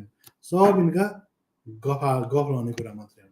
त्यस कारण यो नास्तिकताको भ्रममा दलित आदिवासीहरू बिल्कुल नपर्न जरुरी छ। दलित शूद्रहरू आदिवासीहरू यो भ्रमबाट मुक्त हुनु जरुरी छ। यिनले अर्को 100 वर्षसम्म यसरी नै राज गर्नेवाला छन्। कि त कट्टरपन्थी ब्राह्मणहरूको शरणमा जान्छन् दलितहरू, कि त यी फेरि बिचका जुन बिचौलियाहरू छन् ती ब्राह्मणको शरणमा जाने स्थिति छ। त्यस कारणले जबसम्म यिनले छुट्टै प्यारामिटर बनाउँदैन, जसरी इस्लामको, क्रिस्चियनको, बुद्धिस्टको जस्तै मार्क्सवादी नास्तिकताको छुट्टै एउटा प्यारामिटर बनाएर त्यो प्यारामिटरका छुट्टै मान्छे हुन् यिनीहरू भन्ने जबसम्म बनाइँदैन तबसम्म यिनलाई यिनका झाँसामा पर्दैन परे हुन्छ कि।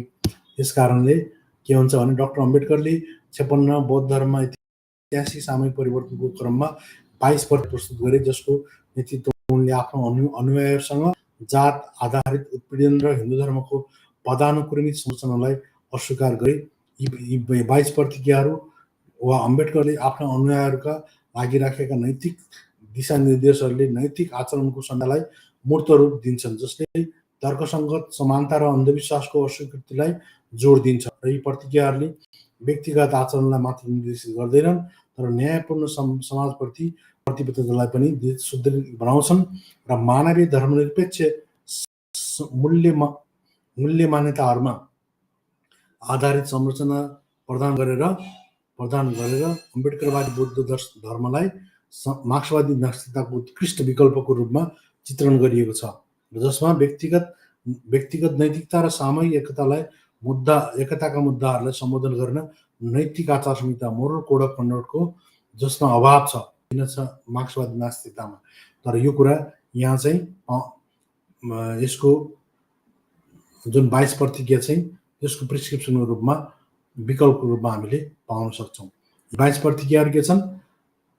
म ब्रह्मा विष्णु महेशको विश्वास गर्दैन भनेको अवतारवादमा विश्वास गर्दैन र तिनीहरूको पूजा गर्दैन। यिनीहरूले भनुन् न त, बकाइदा भनुन्, हामी पनि हेरौँ। म ब्रह्मा विष्णु महेशको विश्वास गर्दैन भनेर यिनीहरूले त्यो खालको 22 प्रतिज्ञा लिउन्। म राम र कृष्णलाई भगवानको अवतार मान्नेहरू विश्वास गर्दैन।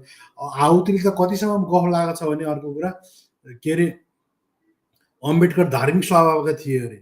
ए भगवान्, कहाँबाट कुन सपनामा कस्तो खालको अब्बल गाँजा पिएको होला नि, के गाँजा पिएरै त होला त्यस्तो लेख्ने नि।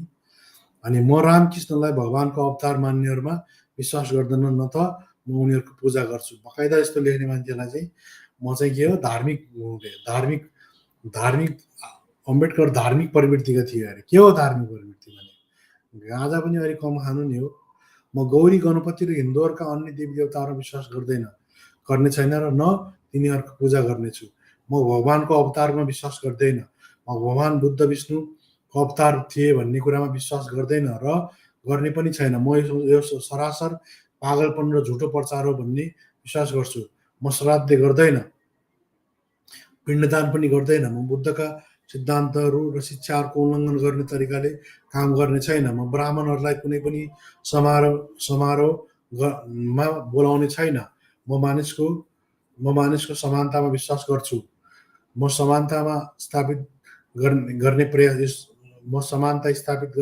गर्नेछु। म बुद्धको महान अष्टाङ्गी मार्ग अनुसरण गर्नेछु। म बुद्धद्वारा निर्धारित परमिताहरू 10 परमिताहरूमा पालना गर्नेछु। म सबै जीवित प्राणीहरूप्रति करुणा र माया दया देखाउनेछु र तिनीहरूको रक्षा गर्नेछु। म चोरी गर्दैन, म झुटो बोल्ने छैन। म शारीरिक पाप गर्ने छैन। म रक्सी, लागु पदार्थ आदि जस्ता मादक पदार्थ सेवन गर्ने छैन। अघि भन्ने कुराहरू यो चाहिँ के छ, उनले 17 नम्बर पोइन्ट भयो। अब 18 नम्बर पोइन्टमा म महान अष्टाङ्गी मार्ग अनुसरण गर्ने प्रयास गर्नेछु र हरेक दैनिक जीवनमा करुणा र माया र दयाको अभ्यास गर्नेछु। म हिन्दू धर्म त्याग्नेछु र जुन मानवताको लागि हानिकारक छ र मानवताको प्रगति र विकासमा बाधा पुर्याउँछ, किनकि यो असमानता आधारित छ र बौद्ध धर्मलाई मेरो धर्मको रूपमा अपनाउने छु। म दृढ विश्वास गर्छु कि बुद्धको धम्म नै एकमात्र सत्य धर्म हो। मलाई विश्वास छ कि मेरो पुनर्जन्म हुँदैछ। यो पुनर्जन्म भनेको के हो भने यो जस्तो फ्लो अफ कन्सियसनेसको कुरा हो कि यो चाहिँ जस्तो तपाईँ नागसेन र अर्को एउटा उसको एउटा संवाद छ के त्यो होइन।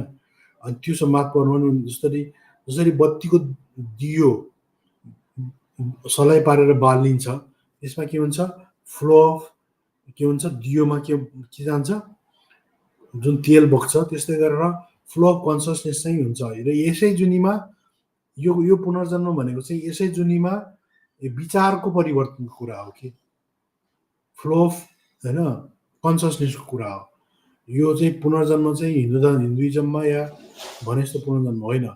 म गम्भीरतापूर्वक घोषणा गर्छु र प्रतिज्ञा गर्छु कि म यसपछि बुद्ध र उहाँको धम्मको सिद्धान्त र शिक्षा अनुसरण मेरो जीवनमा बिताउनेछु। यसरी 22 प्रतिज्ञा उनले लिन्छन् र दिलाउँछन्। यो प्रतिज्ञाहरूले हिन्दू धर्मभित्रको जात आधारित पदानुक्रमको अस्वीकार र मुक्ति र समानता र तर्कसङ्गतताको मार्गको रूपमा बुद्ध धर्मलाई स्वीकार गर्ने प्रतिनिधित्व गर्छ होइन। अनि तिनीहरूले अम्बेडकरवादी बुद्धहरूको लागि मार्गदर्शक ढाँचाको रूपमा काम गर्छन्। यो मार्गदर्शक ढाँचा बनाऊ साथी हो। मार्क्सवादी नास्तिकताहरूले यस्तै 22 प्रतिज्ञा, 30 प्रतिज्ञा, 50 प्रतिज्ञा दियो बनाऊ, त्यसमा हामी हेरौँ। अनि बल्ल एउटा तल्लो दर्जाको भङ्गी दलित र माथिल्लो दर्जाको उपाध्याय बाहुन दुइटै छोडेर छुट्टै सोसियल अर्डर, इकोनोमिक क्लास जस्तै सोसियल क्लास तयार गर के। अनि बल्ल तिमीलाई हामी मार्क्सवादी एथिजम त्यो कपटी स्वाङ नपार्दा हुन्छ। म बिल्कुल त्यो कुरालाई खारेज गरिदिन्छु। म मान्दैन त्यो जबसम्म तिमीहरूले यो चाहिँ होइन मोरल कोड अफ कन्डक्ट तयार गर्दैनौ र त्यो अनुसार 22-30 प्रतिज्ञा, 50 प्रतिज्ञा, 100वटा प्रतिज्ञा बनाएर त्यो अनुसार छुट्टै सोसियल क्लास बनाउनु अनि समाज परिवर्तन गर्ने कुरा भन्छौँ। अनि समाज सोसियल क्लास कसरी तयार गर्छ त्यो त्यति जसम्म म बिल्कुल मान्दैन। अनि 22 प्रतिज्ञा प्रमुख पक्षहरू यसले के गर्छ, हिन्दू देवता र प्रथाहरूको त्याग गर्छ। हिन्दू देवी देवता र रीतिरिवाजको त्यागको आह्वान गर्छ र जुन ब्राह्मणवादीवादबाट विच्छेदको प्रतीक हो। समानता र जाति भेदभाव विरोधी प्रतिबद्धता। प्रतिज्ञा नम्बर 8, 15 र 16ले जातीय भेदभाव र छुवाछुतको स्पष्ट रूपमा निन्दा गर्छ। सबै मानिसहरूको मर्यादा र समानतामा जोड दिन्छ। तर्कसङ्गतता र नैतिकताको प्रवर्धन। प्रतिज्ञाहरूले अनुयायीहरूलाई तर्क, करुणा र नैतिक आचरणमा आधारित जीवन बिताउन मार्गदर्शन गर्छ। त्यो 18 र 20 नम्बर जुन खालको प्रतिज्ञा छ। अर्को समुदाय र सामाजिक न्याय। बौद्ध धर्म र सङ्घमा केन्द्रित हुनुले सामूहिक प्रगति र सामाजिक सुधारलाई जोड दिने गर्छ। विरुद्धमा मार्क्सवादी नास्तिकता के छ? मार्क्सवादी नास्तिकतामा धर्मलाई उत्पीडनको उपकरणको रूपमा अस्वीकार गर्छ, तर 22 प्रतिज्ञा जस्तै संरक्षित नैतिक ढाँचाको अभाव छ यसमा। तिनीहरूको लागि नैतिकता भौतिक अवस्था र सामाजिक परिणामको परिणाम हो होइन, सामाजिक परिणाम हो, बरु व्यक्तिगत हुन्छ यो भन्छ। त्यसैले तिनीहरूका अनुयायीहरू झुटा नास्तिकतामा बाँचिरहेका हुन्छन् र रोमान्टिकारी बन्ने गर्छन्। र तिनीहरूको लागि मार्क्सवादी नास्तिकता पोसाक कोड भनेको ड्रेस कोड जस्तै हो र हिपोक्रेटिक नास्तिकको रूपमा काम गर्ने गर्छ र सार्वजनिक रूपमा नास्तिकताको रूपमा देखाउँछन्, तर व्यक्तिगत रूपमा तिनीहरू सङ्कीर्ण मूल्यहरू भोग्छन् र धार्मिक रीतिरिवाजहरू, ब्रह्मचारी धार्मिक उत्सवहरू र संहिताको संस्कृति पनि अभ्यास गरिरहेका हुन्छन् व्यक्तिगत जीवनमा छुट्टै। त्यसकारणले गर्दा प्रमुख सुविधाहरू समावेश भनेको अब यसमा के हुन्छ भने अब होइन की फिचर के इन्क्लुड छ त भने मेटेरियलिस्टिक मोरालिटी भनेको मार्क्सिस्ट एथिजममा के छ, यो खालको नैतिकता जुन नैतिकताको भौतिक अवस्था हुन्छ, यो जुन मोरल मेटेरियलिस्टिक पोजिसन जुन हुन्छ र वर्ग सम्बन्धको उत्पादन हो भन्ने मान्यता राख्छ होइन। मार्क्सवादी नास्तिकताले नैतिकता भनेको भौतिक अवस्था र वर्ग सम्बन्धको उत्पादन हो भन्ने मान्यता राख्छ र स्पष्ट नैतिक मार्गदर्शन प्रदान गर्न अम्बेडकरवादी बौद्ध धर्मको विपरीत मार्क्सवादले व्यक्तिगत व्यवहारको लागि स्पष्ट संहिता बिना वर्ग सङ्घर्ष मार्फत सामूहिक मुक्तिमा केन्द्रित गर्ने गर्छ। अर्को यसमा के हुन्छ, मार्क्सवादी नास्तिकतामा रोमान्टिकृत क्रान्तिकारी पहिचान हुन्छ भनेको संहिताबद्ध नैतिक संरचना बिना भनेको मोरल कोड अफ कन्डक्ट बिना केही अनुयायीहरूले मार्क्सवादी नास्तिकतालाई सतही रूपमा अपनाउने गर्छन् र तिनीहरू बाहिरी रूपमा धर्मलाई अस्वीकार गर्न सक्छन्, जबकि निजी रूपमा सांस्कृतिक वा धार्मिक परम्पराहरू पालना गर्ने गर्छन्, जसलाई हिपोक्रेटिक नास्तिकता भन्न सकिन्छ। अर्को व्यक्तिगत नैतिक जवाबदेहीताको अभाव भनेको मार्क्सवादी नास्तिकतामा नैतिकतालाई व्यक्तिगत जिम्मेदारीको सट्टा सामाजिक परिणामको रूपमा हेरिन्छ र यसले विरोधाभासहरू निम्त्याउन सक्छ। जस्तै व्यक्तिगत नैतिकतालाई कडाइका साथ जाँच गरिँदैन, जसले गर्दा सङ्कीर्ण मूल्यहरू कायम रहन्छन् भने अम्बेडकरवादी नवयान नास्तिकता एक उच्च नैतिक फ्रेमवर्कको रूपमा हुन्छ, जसले अम्बेडकरवादी नवयान नास्तिकताले मार्क्सवादी नास्तिकताका कमजोरीहरूलाई निम्न कुराहरू प्रदान गरेर सम्बोधन गर्ने गर्छ भनेको स्पष्ट नैतिक दिशानिर्देश हुन्छ भनेको 22 प्रतिज्ञाहरूले व्यक्तिगत र सामाजिक आचरणको लागि स्पष्ट मार्गदर्शन प्रदान गर्ने गर्छ, जुन के गर्छ मार्क्सवादी नास्तिकतामा यो गायब हुन्छ। अर्को व्यक्तिगत र सामाजिक नैतिकताको एकीकरण गर्छ। तिनीहरूले सामूहिक कार्यसँगै व्यक्तिगत जवाबदेहीतालाई पनि जोड दिन्छ। कसले दिन्छ?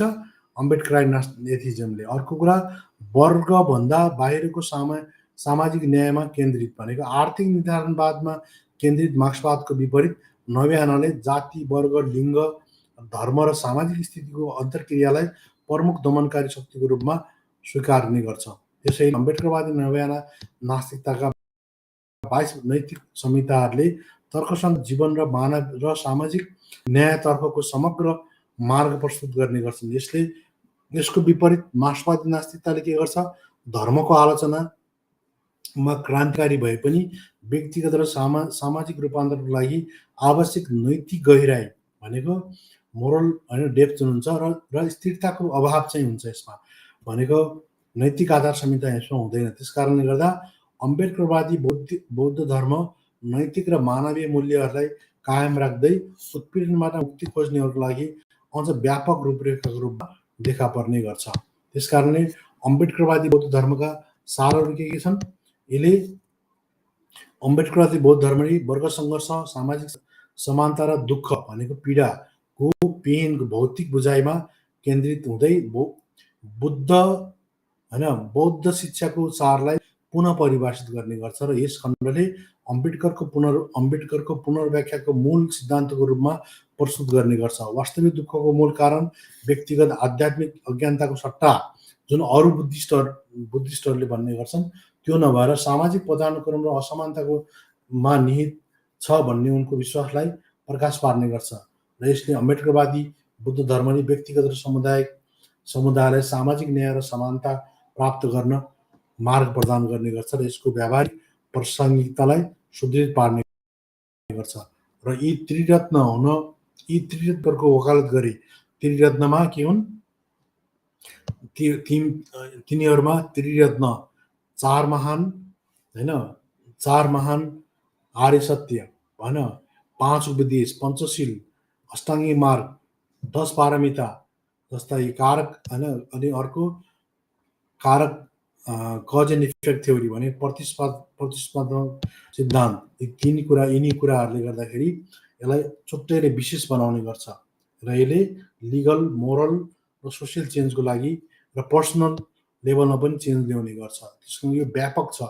यसले के गर्छ? त्रिरत्नहरू बुद्ध अभ्यासको मूल जग हुन् जसले व्यक्तिले शरण लिने र मार्गमा प्रतिबद्धता गर्ने ठाउँलाई प्रतिनिधित्व गर्छन्। जस्तै बुद्ध धम्म, बुद्धम शरणम गच्छामि वाला, प्रबुद्ध शिक्षक र मुक्तिको नमुनाको रूपमा बुद्धको शरण लिने कुरा गर्छ। धम्म भनेको सत्य, करुणा र मुक्तितर्फ दोहोऱ्याउने बुद्धका शिक्षाहरूमा शरण लिने कुरा गर्छ। सङ्घ भनेको समानता, बुद्धिमत्ता र सामाजिक सद्भावतर्फ एकअर्काको यात्रालाई समर्थन गर्ने अभ्यासकर्ताको समुदायमा शरण लिने कुरा गर्छ। अर्को चार आर्य सत्य कुरा गर्छ होइन। दुःख छ होइन, जीवनमा दुःख र असन्तोषले भरिएको छ, दुःखको कारण छ आसक्ति र अज्ञानता छ होइन। अज्ञानता हो दुःखको कारण छ। त्यो कारण शक्ति के हो? दुःखको कारक चाहिँ इच्छा, आसक्ति र अज्ञानता हो। दुःख निरोध, इच्छा र आसक्तिलाई जितेर दुःखको अन्त्य गर्न सकिन्छ। दुःख निरोधगामी होइन प्रतिपद भनेको दुःख निरोधगामी प्रतिपद दुःखको अन्त्य गर्ने मार्ग अष्टाङ्गिक मार्ग हो भन्ने कुरालाई यो चार आर्य सत्यको आधारमा यसलाई डिफाइन गर्ने गरेको छ। अर्को 5 उपदेशहरू, पञ्चशीलको कुराहरू गर्छ यसले। पञ्चशीलमा के भन्छ? 5 उपदेश दयालु र नैतिक जीवन जिउनको लागि नैतिक दिशानिर्देशका कुराहरू गर्छन्। जस्तो जीवित प्राणीहरूलाई मार्ने वा हानि पुर्याउने कामबाट टाढा रहनुहोस् भन्छ यसले। हत्या विपरीत। अर्को नदिएको कुरा लिन वा चोरी गर्नबाट टाढा रहनुहोस्, यौन दुर्व्यवहारबाट टाढा रहनुहोस् होइन। अर्को झुट बोली, झुट वा छलबाट टाढा रहनुहोस्, मनलाई बादल बनाउने नसालु पदार्थबाट टाढा रहनुहोस् र मदिराबाट टाढा रहनुहोस्। अर्को अष्टाङ्गिक मार्ग कुरा गर्छ। अष्टाङ्गिक मार्ग नैतिक र मानसिक विकासको लागि एक व्यावहारिक मार्गदर्शकहरू जसले दुःखबाट मुक्तितर्फ डोर्याउँछ। सम्यक दृष्टिकोण भनेको 4 आर्य सत्य बुझ्न र वास्तविकतालाई स्पष्ट रूपमा देख्नको लागि के हुनु पर्यो होइन? राइट भिजन हुनु पर्यो, सम्यक दृष्टिकोण हुनु पर्यो। अर्को सही सङ्कल्प हुनु पर्यो, करुणा, दया र हानिकारक इच्छाहरूको त्यागमा आधारित हुनु पर्यो। सम्यक वाक हुनु पर्यो, सही कर्म हुनु पर्यो, उचित आजीविका हुनु पर्यो, सही प्रयास हुनु पर्यो, सही ध्यान हुनु पर्यो, सही एकाग्रता हुनु पर्यो। अर्को 10 पूर्ण तथा 10 पारमिताको कुराहरू गर्छ। त्यसमा होइन दान, शील अनि अर्को प्रज्ञा अनि कारण र प्रभाव सिद्धान्त भन्ने प्रतिशत। अनि अर्को कुरा आउँछ प्रतिशतमात्मक सिद्धान्त कुराहरू भनेको अघि हामीले माथि डिफाइन गरेको कारक होइन। अनि कज एन्ड इफेक्ट थ्योरीको कुराहरू आयो। अनि आश्रित उत्पत्तिको धेरै लामो भयो, म यसलाई सर्टकटमा छोटो बनाएर अब सिद्ध्याउँछ। नियतिवादको अस्वीकार, नैतिक जिम्मेदारी, विज्ञान र तर्कसङ्गत दृष्टिकोण कुरा गर्छ, सशक्तिकरण र सामाजिक परिवर्तन कुराहरू गर्छ। यस कारणले गर्दा यो के छ, मोर साइन्टिफिक र रिलेभेन्स छ अम्बेडकर एथिजम मार्क्सिस्ट एथिजम भन्दा। अनि अम्बेडकरले किन अन्य धर्महरूभन्दा बुद्ध धर्म रोजे भन्ने कुरामा पनि होइन, यसमा के छ भने अम्बेडकरले अरू बुद्ध धर्मभन्दा बुद्ध धर्म किन रोजे। अब यो धेरै लामो भयो, म यसलाई पार्ट 2 को रूपमा म त्यसलाई 8-10 पार्टको रूपमा पनि यसलाई होइन गर्न सकिन्छ। तर म अहिले अब यसलाई सर्टकरीमा होइन, अब यो चिजहरू त तपाईँ देखिहाल्नुभयो होइन। त्यसपछि गएर अब अम्बेडकरवादी नव्यानो बुद्ध धर्म, परम्परा बुद्ध धर्म यिनी भइहाले। अब यिनी चिजहरू अब म आएको र उसकोमा लान्छु, त्यसपछि देखाउँछु है। तपाईँको 10-20 अम्बेडकर र महात्मा बिचको समानता। यसमा समानता के छ भने यिन दुईटैले के गर्छन्, कारण र प्रभाव सिद्धान्तलाई स्वीकार्छन्। भनेको कज एन्ड इफेक्ट थ्योरी दुईटैले स्वीकार्छन्। अर्को ईश्वरको नियमलाई यिन दुईटैले खारिज गर्छन्। अर्को संसार अस्थिर छ, संसार परिवर्तनशील छ भन्ने कुरामा दुईटैले के गर्छन्, यो दुईटैले स्वीकार्छन्। यिनीहरूको समानता के छ, आकस्मिक नियतिवाद वा कारण र प्रभाव सिद्धान्तलाई दुईटैले स्वीकार्ने गर्छन् होइन। अनि अर्को अनित्यवादको संसार परिवर्तनशील भन्ने कुरालाई दुईटैले स्वीकार्छन्। अर्को संसार बुझ्न सकिन्छ, अन्डरस्ट्यान्डेबल छ र के छ, चेन्जेबल छ भन्ने कुरा दुईटैले यसलाई स्वीकार्ने गर्छन्। र धार्मिक अधिकार र कट्टरताको दुईटैले अस्वीकार गर्ने गर्छन्। त्यस कारणले गर्दा अब यो आवतीको पुरा चिरफारमा छुट्टै यसलाई स्ट्रिमिङ गर्न सकिन्छ। अब यसलाई त्योतिर म गइनँ होइन, यसको भयङ्कर। अब अर्को चाहिँ अम्बेडकर नास्तिकता दृष्टिकोण मार्क्सवादमा नैतिक आधार संहिताको अभावमा असहमतिको टिप्पणी। म अहिले यतातिर पनि गएन होइन। यसमा सर्टकटमा भनिहालौँ। यसमा के अम्बेडकरले के भन्छन् भने, जब यसमा दुईटा कुरा भन्छन् के, यसमा चाहिँ जब चाहिँ अधिनायकवाद हुन्छ होइन, जस्तो अम्बेडकरले मार्क्सवादीप्रति असहमति के छ भने, मार्क्सले हिंसा र अधिनायकवादलाई वर्ग सङ्घर्ष, सर्वहारा वर्गद्वारा शासन र राज्यविहीन वर्गविहीन समाजमा सङ्कर्षणको लागि आवश्यक माध्यमको रूपमा हेरे होइन। उनले त्यसरी हेरे। तर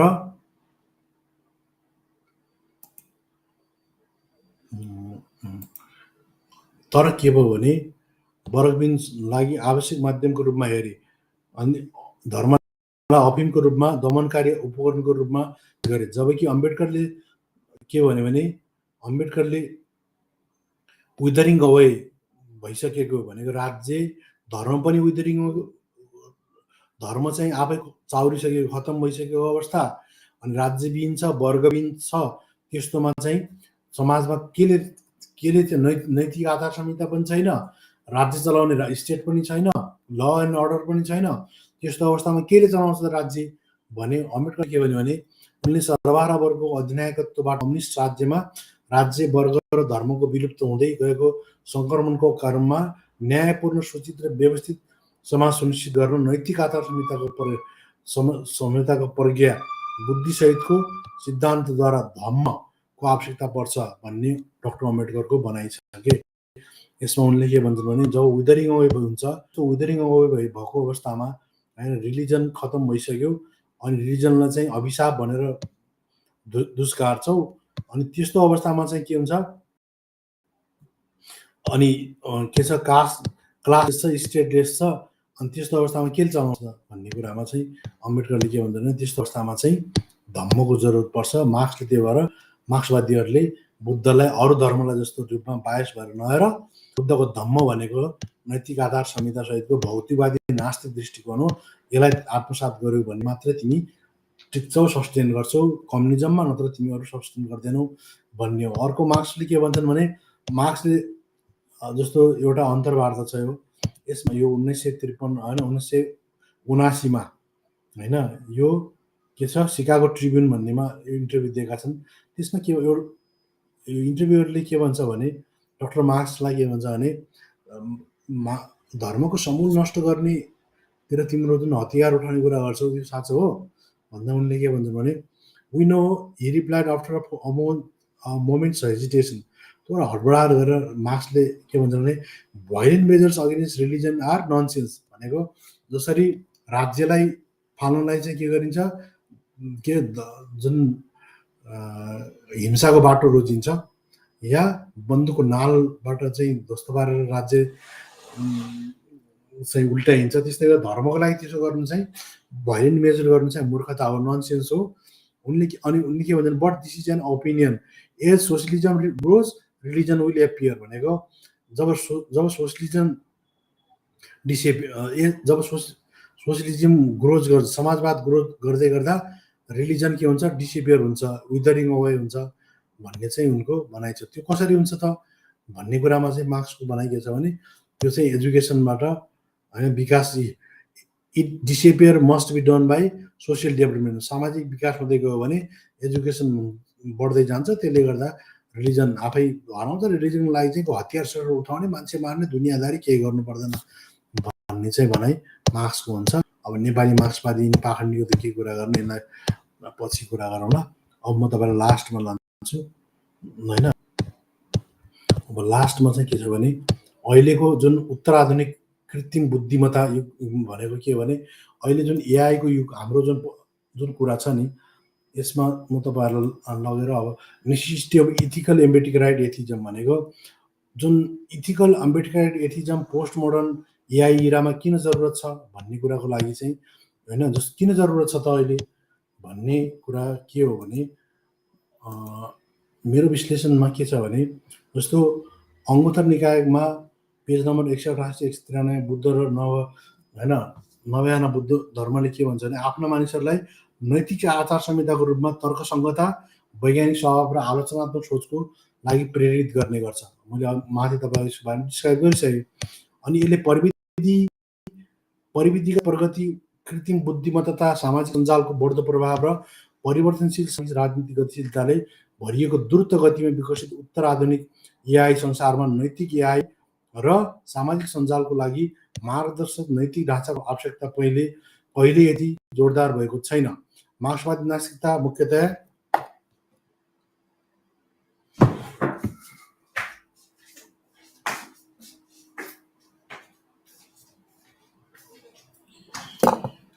अनि त्यस्तो खालको छैन। त्यस कारणले गर्दा के हुन्छ भने मार्क्सवादी नैतिक ढाँचाको आवश्यकता कहिल्यै पनि यति जोरदार भएको छैन। मार्क्सवादी नास्तिकता मुख्यतया आर्थिक निर्धारणवाद र वर्ग सङ्घर्षमा केन्द्रित भए पनि समकालीन समाजका बहुआयामिक चुनौतीहरूलाई सम्बोधन गर्न आवश्यक बलियो नैतिक आधारको अभाव के छ मार्क्सवादी नास्तिकतामा छ। त्यस कारणले गर्दा मानव जीवनको हरेक पक्षमा प्राविधिक प्रणाली र प्रभावशाली सामाजिक सञ्जालको प्रभावमा एआईको एकीकरणको आर्थिक सामाजिक राजनीतिक सांस्कृतिक संरचनाहरूलाई मौलिक रूपमा परिवर्तन गरेको छ होइन। त्यसकारण स्पष्ट नैतिक र इथिकल र मोरल दिशानिर्देशद्वारा निर्देशित नभएसम्म यो रूपान्तरणले अवस्थित असमानताहरूलाई अझ बढाउने जोखिम राख्दछ। त्यस कारणले तर्कसङ्गत भनेको ऱ्यासनालिटी होइन मोरालिटी ह्युम्यानिटी र जस्टिस सिद्धान्तहरूमा जरा गाडिएको अम्बेडकरवादी नास्तिकताले युगको लागि आवश्यक नैतिक मार्गदर्शन प्रदान गर्ने गर्छ र दमनकारी धार्मिक ब्राह्मणवादी र इस्लामिक व्यवस्थाले अम्बेडकरको आलोचनाले व्यवस्थाको अम्बेडकरले गरेको आलोचनाले शोषणका ऐतिहासिक र उदयमान दुवै रूपहरूको प्रतिरोध गर्ने मोडेल प्रदान गर्ने गर्छ र यसले के गर्छ एल्गोरिदम र कृत्रिम बुद्धिमत्ताले एल्गोरिदम र एआईको इन्टेलिजेन्सले बढ्दो रूपमा आकार लिएको संसारमा अम्बेडकरवादी नास्तिकताले यी प्रविधिहरूको अमानवीय प्रभावहरू विरुद्ध रक्षाको रूपमा काम गर्नेछ जसले गर्दा अवस्थित पदानुक्रमहरूलाई सुदृढ पार्नु सट्टा सामूहिक हितको लागि प्रयोग गरिनेछ भन्ने कुरा सुनिश्चित गर्नेछ। यसबाहेक आर्थिक सामाजिक राजनीतिक र नैतिक सुधारहरूलाई एकीकृत गर्ने अम्बेडकरवादी सामाजिक मुक्तिको दृष्टिकोणले समग्र अगाडि बढ्ने बाटो प्रदान गर्नेछ र प्रविधि र विश्वव्यापीकरणद्वारा परम्परागत शक्ति संरचनालाई पुनः परिभाषित गरिएको युगमा अम्बेडकरवादी नास्तिकताले भौतिक र वैचारिक दुवै दमन प्रणालीलाई भत्काउने प्रयासहरूलाई मार्गदर्शन गर्न सक्छ। समानता, स्वतन्त्रता, भातृत्व र तर्कसङ्गत नैतिकता, मानवता र न्यायप्रति प्रतिबद्धतालाई बढावा दिएर यसले उत्तर आधुनिक युगलाई केवल प्राविधिक प्रगतिले मात्र नभए मानवतावादी नैतिक इथिकल, मोरल र समतामूलक विकासले पनि चिन्हित गर्ने कुरा निश्चित गर्ने छ। त्यसकारणले जसरी तपाईँ देख्नुहुन्छ यस चित्रमा के छ भने यो पिक्चरमा प्योर के छ, यसले यो ब्राह्मणवादी भ्यालु सिस्टम अन्तर्गतको यसले के छ, जुन गाईको मुत या गु पञ्चगव्य र गाई गौमूत्रलाई यो चाहिँ पवित्र मान्ने गर्छ र उनीहरूले यसलाई सहर्ष स्वीकार्ने गर्छन्। तर एल्गोरिदम एआईको जुन फेसबुकको एल्गोरिदमले के गर्छ, यसलाई कम्युनिटी भाइलेन्स भनेर यसले सेक्सुअल एक्टिभिटी भनेर रोकिदिन्छ। त्यस कारणले गर्दा यो एल्गोरिदमले के गर्छ, जो बहुसङ्ख्यक वर्ग जुन छ तिनीहरूलाई मात्र सपोर्ट गर्ने गर्छ र त्यो एल्गोरिदमको चक्करमा के हुन्छ, यस्ता खालका अन्धविश्वास रूढिवादी कुराहरूलाई पनि प्रमोट हुने गर्छ र जुन खालका यसको विरुद्ध लेखिएका लेखहरू या यस्ता कुरालाई आलोचना गरेका कुराहरूलाई बकाइदा रूपमा के गर्छ, फेसबुकका या अन्य सामाजिक सञ्जालका एल्गोरिदमहरूले सेक्सुअल एक्टिभिटी भन्दै या कम्युनिटी भाइलेन्स भनेर यसलाई के गर्छ, रोकिदिने गर्छ। त्यस कारणले फेसबुकले अनैतिक एआईले यद्यपि कट्टरपन्थी गाईमूत्र र यसको सेवन गरेका पोस्टहरूलाई प्रतिबन्धित र कालो सूचीमा राख्न र सामाजिक मानसिक रूपमा अस्वस्थ पोस्ट फैलाउँछ। शुद्धताको सिद्धान्त र ईश्वरको देवताको कानुन, डिभाइन ल र प्योरिजमको सिद्धान्तलाई विभिन्न जातिको बीचको दूरी बढाउने कुराहरूलाई पनि के गर्छ, फेसबुकले प्रमोट गर्ने गर्छ र यसै कारण तर एकै समयमा यसले हिन्दू संस्कृति र परम्पराको नाममा तिनीहरूको मन्दिर र निजी स्थानहरूमा सार्वजनिक डोमेनहरूमा होइन उत्पादपूर्ण पशु बलि पोस्टहरूलाई भने यसले के गर्छ, बढावा दिने गर्छ, किनकि एल्गोरिदम के गर्छ, बहुसङ्ख्यकमा चल्ने गर्छ।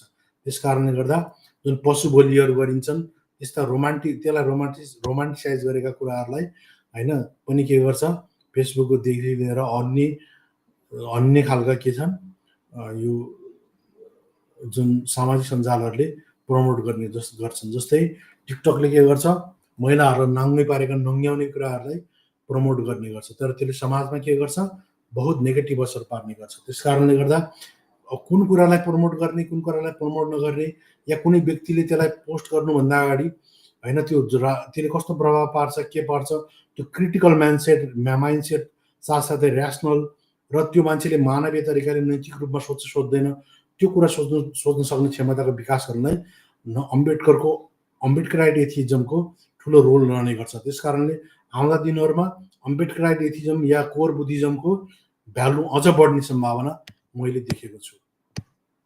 अब अर्को कुरा के छ भने अम्बेडकराइट एथिजमको वा मार्क्सिस्ट जुन अम्बेडकर एथिजम भर्सेस मार्क्सिस्ट एथिजममा अम्बेडकर, मार्क्स र मनुले करप्सन कन्ट्रोल र एआईमा कस्तो भूमिका खेल्छन् भन्ने बारेमा हामी जस्तो, किनभने एआईको जमानामा के अबका दिनमा चाहिँ जस्तो करप्सनहरू यिनीहरू चाहिँ के छ भने नीतिगत भ्रष्टाचार बढी हुन्छ र यिनीहरू जस्तो पैसाको लेनदेन भन्दा पनि टान्स एआईको माध्यमबाट होइन, जस्तो सोसियल मिडियाको माध्यमबाट होइन।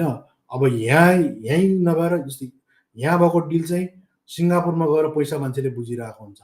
त्यस कारणले गर्दा के छ भने अब चाहिँ एआईले झन् यसलाई कम्प्लेक्स बनाउने गर्छ करप्सनलाई।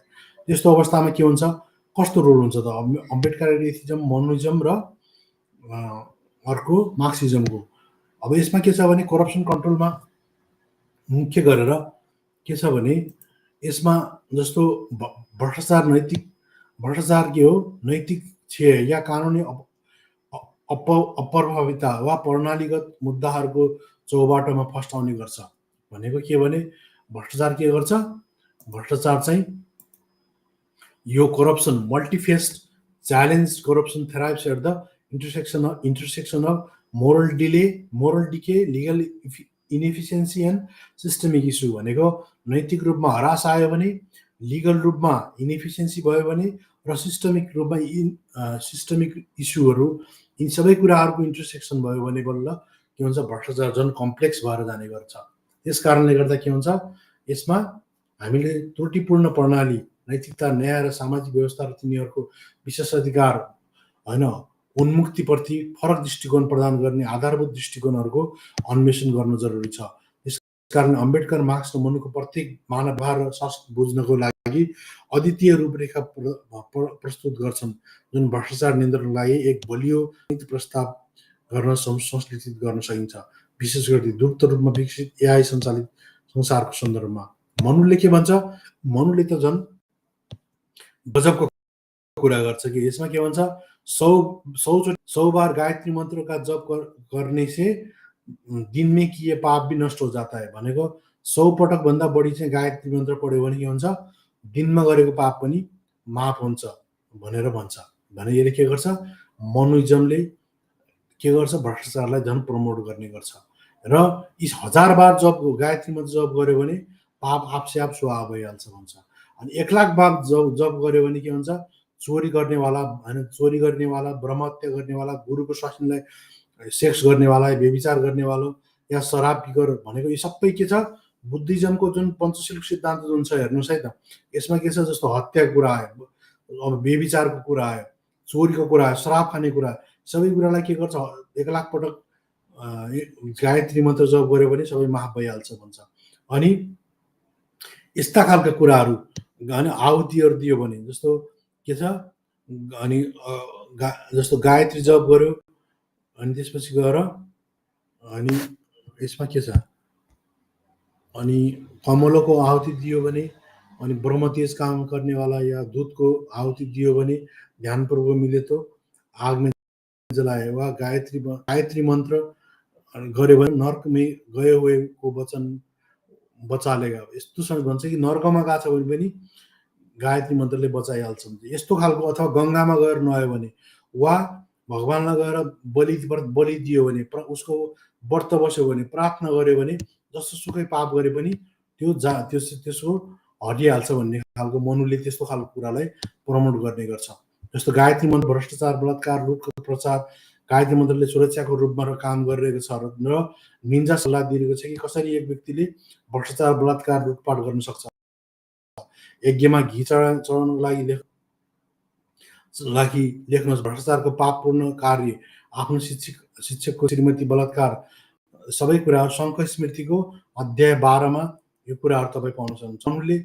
मनुको कानुनले आकार दिएको ब्राह्मणवादी व्यवस्थाले कठोर जातीय पदानुक्रम र कर्मकाण्डीय नैतिकतालाई वैधता दिन्छ। यस विश्व दृष्टिकोणमा धर्म मार्फत भ्रष्टाचारलाई प्रभावकारी रूपमा माफ गरिन्छ। भ्रष्टाचार लगायतका पापपूर्ण कार्यहरू हवन, उपवास, मन्दिरमा भेटी चढाउने जस्ता अनुष्ठानहरू गरेर मेटाइन्छ र गङ्गा जल 12 वर्षमा एकचोटि नुहाए पनि 12 वर्षमा गरेको पाप पनि माफ हुन्छ भन्ने खालको कुरा गरिन्छ। यो प्रणालीले खतरनाक नैतिक अलवाउलाई बढावा दिन्छ र व्यक्तिहरू आफ्नो दोष धार्मिक मध्यस्थ गर्नहरूलाई हस्तान्तरण गरेर व्यक्तिगत जवाबदेहिताबाट मुक्त हुन्छन्। यस ढाँचा अन्तर्गत भ्रष्टाचार फस्टाउँछ किनकि सामाजिक नेताहरूले नैतिक आचारको सट्टा ईश्वरीय क्षमामा निर्भरता प्रोत्साहन गर्ने गर्छन्। अर्को मार्क्सको के छ मार्क्सको भ्रष्टाचारको आलोचना यसको आर्थिक जरामा केन्द्रित छ। यसलाई पुँजीवादी प्रणालीको अन्तर्निहित उत्पादनको रूपमा हेर्दै मार्क्सको लागि भ्रष्टाचार श्रमको शोषण र मानव सम्बन्धको वस्तुकरणबाट उत्पन्न हुन्छ र मार्क्समा धर्मले यो शोषणकारी व्यवस्थालाई कायम राख्न र उत्पीडनहरूलाई शासन पार्न र वर्गका कार्यहरूलाई जायज ठहराउने एक उपको रूपमा काम गर्छ धर्मले भन्ने मान्छ र मार्क्सको लागि नैतिकता कुनै अमूर्त वा शाश्वत अवधारणा होइन तर आधारभूत अर्थतन्त्रद्वारा निर्धारित हुन्छ र यो भौतिक अवस्था र ऐतिहासिक सन्दर्भको उत्पादन हो। समाजहरू एक आर्थिक प्रणालीबाट अर्को आर्थिक प्रणालीमा जस्तै सामन्तवादबाट पुँजीवादबाट समाजवाद सङ्क्रमण हुँदै जाँदा नैतिक मान्यताहरू पनि नयाँ भौतिक अवस्थाहरूसँगै मिल्दोजुल्दो हुन परिवर्तन हुन्छन् र यसमा स्पष्ट नैतिक आचार संहिता छैन। यसमा के छ, मार्क्सवादी नैतिकतामा स्पष्ट मोरल कोड अफ कन्डक्ट आचार संहिता केही पनि छैन र सर्वहारा वर्गको अधिनायकत्व र कल्याणको लागि पनि यसलाई उचित मान्ने गरिन्छ। भनेको सर्वहारा वर्गको अधिनायकत्व र उसको कल्याणको लागि जे गर्दा पनि जे कुरा फाइदाजनक हुन्छ त्यही नै त्यसको नैतिकता हो भन्ने कुरा मान्छ। र मार्क्सले भ्रष्टाचारका संरचनात्मकमा बहुमूल्य अन्तर्दृष्टि प्रदान गरे तापनि उनको ढाँचामा व्यक्तिगत नैतिक जवाबदेहितामा प्रत्यक्ष ध्यान केन्द्रित गरिएको छैन र दक्षिण एसियामा समाजहरूमा जहाँ जाति, वर्ग, लिङ्ग, धार्मिक पदानुक्रम, आर्थिक शोषणसँग जोडी मिल्छ र भ्रष्टाचारको सांसारिक र नैतिक आयामहरूलाई सम्बोधन गर्न उनको विश्लेषणको कमी देखिन्छ। अब अम्बेडकरको भ्रष्टाचार मुक्त समाजको लागि नैतिक र कानुनी आधार के हुन् त भने अम्बेडकरले के भन्छन् भने अम्बेडकरले धर्म रिलिजनले पर्सनल हुन्छ, धम्म चाहिँ सोसियल हुन्छ भन्छ र धम्म चाहिँ राइटियस हुनुपर्छ। भनेको के हुनुपर्छ, राइटनेस हुनुपर्छ भन्छ। अनि सोसाइटी क्यानट बी विदाउट धम्म बिना हुन सक्दैन। अर्को सोसाइटीमा 3 टाइप हुन्छन्। एउटा चाहिँ के हुन्छ, एउटा चाहिँ जस्तो धर्मलाई के हुन्छ, जस्तो एउटा चाहिँ अब गभर्मेन्टको यसले कन्ट्रोल गरेको हुन्छ होइन, जहाँ धम्म हुँदैन त्यहाँ के हुन्छ, इन्स्ट्रुमेन्ट अफ गभर्मेन्ट हुन्छ। दोस्रोमा के हुन्छ, त्यहाँ चाहिँ मेजिस्ट्रेट हुन्छ, पुलिसहरू हुन्छन्। तेस्रोमा के हुन्छ, धम्म र मेजिस्ट्रेट दुइटै हुन्छन्। भनेको फर्स्टमा चाहिँ के हुन्छ, धम्म हुँदैन, मेजिस्ट्रेट मात्रै हुन्छ, त्यो के हुन्छ, एनआरकी हुन्छ होइन। अर्को चाहिँ जस्तो पुलिस मात्रै हुन्छ, त्यो पनि डिक्टेटरसिप हुन्छ। अर्को के हुन्छ, धम्म र मेजिस्ट्रेट दुई, भनेको जहाँ नैतिक आचार संहिताहरूले व्यक्तिलाई कन्ट्रोल गर्न सक्छ त्यहाँ धम्मले गर्छ र त्यहाँ जहाँ सक्दैन त्यहाँ चाहिँ के हुन्छ, मेजिस्ट्रेट प्रयोग गर्ने गर्छ। त्यस कारणले के हुन्छ, अम्बेडकरको नास्तिकताले के हुन्छ भने व्यक्तिगत तथा सामूहिक दुइटै टाइपको रिफर्म गरेको कुरा गर्छ यसले। त्यसले गर्दा के हुन्छ, व्यक्तिको जस्तो घुस उसले खाने नखाने उसले आफ्नो तरिकाले डिफाइन गर्न सक्ने हो, अथवा कुनै काम गलत छ राइट छ मैले गर्नु मिल्छ मिल्दैन नैतिक रूपमा उसले जज गर्न सक्ने भयो र त्यसले आफ्नो मोरल कोड अफ कन्डक्टमा त्यसलाई कस्न सक्ने भयो। अर्को कुरा के हुन्छ, यदि उसले गरेन भने उसलाई कानुनले पनि कारबाही गर्न सक्ने भयो। त्यस कारणले के हुन्छ, अम्बेडकरको कानुनी परिवर्तनसँग नैतिक जवाबदेहितालाई एकीकृत गर्ने व्यापक समाधान प्रदान गर्छ र उहाँले मनुको कर्मकाण्डी नैतिकतालाई अस्वीकार गर्छ र एक नम्बरमा अर्को नैतिक र सामाजिक धर्मको आवश्यकतालाई जोड दिँदै होइन, मोरल र सोसियल धर्मको आवश्यकतालाई जोड दिँदै अनैतिक मार्क्सको आर्थिक निर्धारणवाद भन्दा बाहिर विस्तृत गर्छ र एक निरपेक्ष नैतिक ढाँचा जसले नैतिकतालाई मानवीय मर्यादा र सामाजिक न्यायमा केन्द्रित गर्छ र दैविक आधारमा होइन र कानुनमा नियन्त्रण। भनेको अम्बेडकरले बुझेका थिए कि भ्रष्टाचार एक प्रणालीगत र व्यक्तिगत असफलता दुवै हो र व्यवहारलाई नियमन गर्न कानुन र न्यायिक आदेश आवश्यक र वास्तविक परिवर्तन लागि नैतिक क्रान्ति पनि आवश्यक छ। र उनको विश्वास थियो कि नैतिक सिद्धान्तहरूद्वारा सञ्चालित समय एआई जस्ता उन्नत प्रविधिहरूको युगमा पनि व्यक्तिगत र संस्थाहरूलाई जवाबदेही बनाउन सकिन्छ र आफ्नो दृष्टिकोणमा धम्मले एक नैतिक कम्पास प्रदान गर्छ जसले व्यक्तिगत आचरण र सामूहिक निर्णय लिने दुवैलाई मार्गदर्शन गर्छ र जसले भ्रष्टाचारलाई धार्मिक र आर्थिक प्रणालीद्वारा सामान्यकृत र न्यायोचित नबनाउने कुरा सुनिश्चित गर्छ। अर्को एआई युगमा भ्रष्टाचार नियन्त्रण यो झन् जटिल कुरा छ। हामी एआई सञ्चालित भविष्यमा प्रवेश गर्दै जाँदा भ्रष्टाचारले नयाँ रूप लिँदैछ। एल्गोरिदम पूर्वाग्रहदेखि डेटा र स्वचालित प्रणालीहरूको दुरुपयोगसम्म भइरहेको छ। अम्बेडकरवादी नास्तिकताले यी चुनौतीहरूलाई संयोजन गरेर नेभिगेट गर्न एक बलियो रूपरेखा प्रदान गर्ने गर्छ। जस्तै एक नम्बरमा के, नैतिक जवाबदेहिता भनेको एआई प्रणालीहरू नैतिक निरीक्षणको साथ डिजाइन र सञ्चालन गरिएको सुनिश्चित गर्न जरुरी छ। अर्को कानुनी रूपरेखा, शोषण र दुरुपयोग रोक्न एआई प्रविधिहरू नियमन गर्न जरुरी छ। अर्को प्रणालीगत सुधारहरू, यदि नियन्त्रण नगरिएमा एआई प्रणालीहरूले कायम राख्न सक्ने अन्तर्निहित सामाजिक र आर्थिक असमानतालाई सम्बोधन गर्दै जाने स्थिति ल्याउन जरुरी छ। त्यसकारण अम्बेडकरवादी सिद्धान्तलाई न्याय प्रशासनलाई आधार बनाएर हामी पारदर्शी, न्यायपूर्ण र अनियन्त्रित शक्तिकरण र कर्मकाण्डको नैतिकताको भ्रष्ट प्रभावहरूबाट मुक्त प्रणालीहरू सिर्जना गर्न सक्छौँ। अब निष्कर्षमा के हो भने आज र भोलिको लागि एक समग्र समाधान अम्बेडकरको नैतिक, मार्क्सको संरचनागत आलोचना र मौनको पदानुक्रमित धार्मिकताको अस्वीकृतिको संश्लेषण मार्फत अम्बेडकरवादी नास्तिकताले भ्रष्टाचार विरुद्ध लड्न पूर्ण समाधान प्रदान गर्छ र यसले एआई युगमा नैतिक शासनको लागि समाजलाई तयार पार्दै वर्तमान चुनौतीहरूलाई सम्बोधन गर्न आवश्यक उपकरणहरू प्रदान गर्ने गर्छ। यो ढाँचाले भ्रष्टाचारलाई लिगल र मोरल दुईटै जराबाट होइन सपोर्ट गरेर यो भ्रष्टाचारलाई पूर्ण रूपमै के गर्छ, उन्मूलन गर्ने कुरालाई सुनिश्चित गर्छ र कानुनी, नैतिक र प्रणालीगत भनेको मोरल, लिगल र सिस्टमिक रूपमा अझ न्यायपूर्ण र समतामूलक भविष्यको लागि मार्ग प्रशस्त गर्ने गर्छ। आजलाई हामीले अब यही कुरामा होइन बिट मारौँ, किनभने लगभग कति भयो, तपाईँको 2.5 घन्टा भयो। यस कारणले गर्दा साथीहरू, यदि तपाईँहरूलाई होइन यस्तै खालका थ्योरिटिकल मात्र नभएर प्र्याक्टिकल्ली पनि तपाईँको चाहिँ यदि यी चिजहरू एकदम विश्लेषणात्मक रिसर्च बेस कुराहरू तपाईँहरू पढ्न चाहनुहुन्छ, हेर्न चाहनुहुन्छ, सुन्न चाहनुहुन्छ भने तपाईँ हाम्रो च्यानललाई लाइक, कमेन्ट, सेयर र सब्सक्राइब गर्नुहोला। र यस कारणले बुद्ध जयन्तीको सन्देश यो छ कि धर्म भनेको केवल अन्धविश्वास होइन, त्यो न्याय र विवेकको बाटो हो। र डाक्टर अम्बेडकर, मार्क्स दुवैले धर्मप्रति आलोचना गरे तर दृष्टिकोण फरक छ। हामीलाई आजको युगमा तिनीहरू दुवैको आलोचना र दृष्टिकोणलाई दक्षिण एसिया सन्दर्भमा पुनर्मूल्याङ्कन गर्न बिल्कुल जरुरी छ भन्ने हाम्रो ठम्याइ छ। र आजको साथीहरू लाइभ स्ट्रिमिङ यही बिदा चाहन्छौँ होइन, बन्द गर्न चाहन्छौँ। जय संविधान, जय लोकतन्त्र, जय धर्मनिरपेक्षता, जय विज्ञान, जय संविधान र ब्राह्मणवाद मुर्दाबाद, मनुवाद मुर्दाबाद, जातिवाद मुर्दाबाद, पितृसत्तावाद मुर्दाबाद भन्दै आजको लाइभ स्ट्रिमिङ यहीँ बन्द गर्न चाहन्छु। हस्त, नमस्ते, बाई बाई।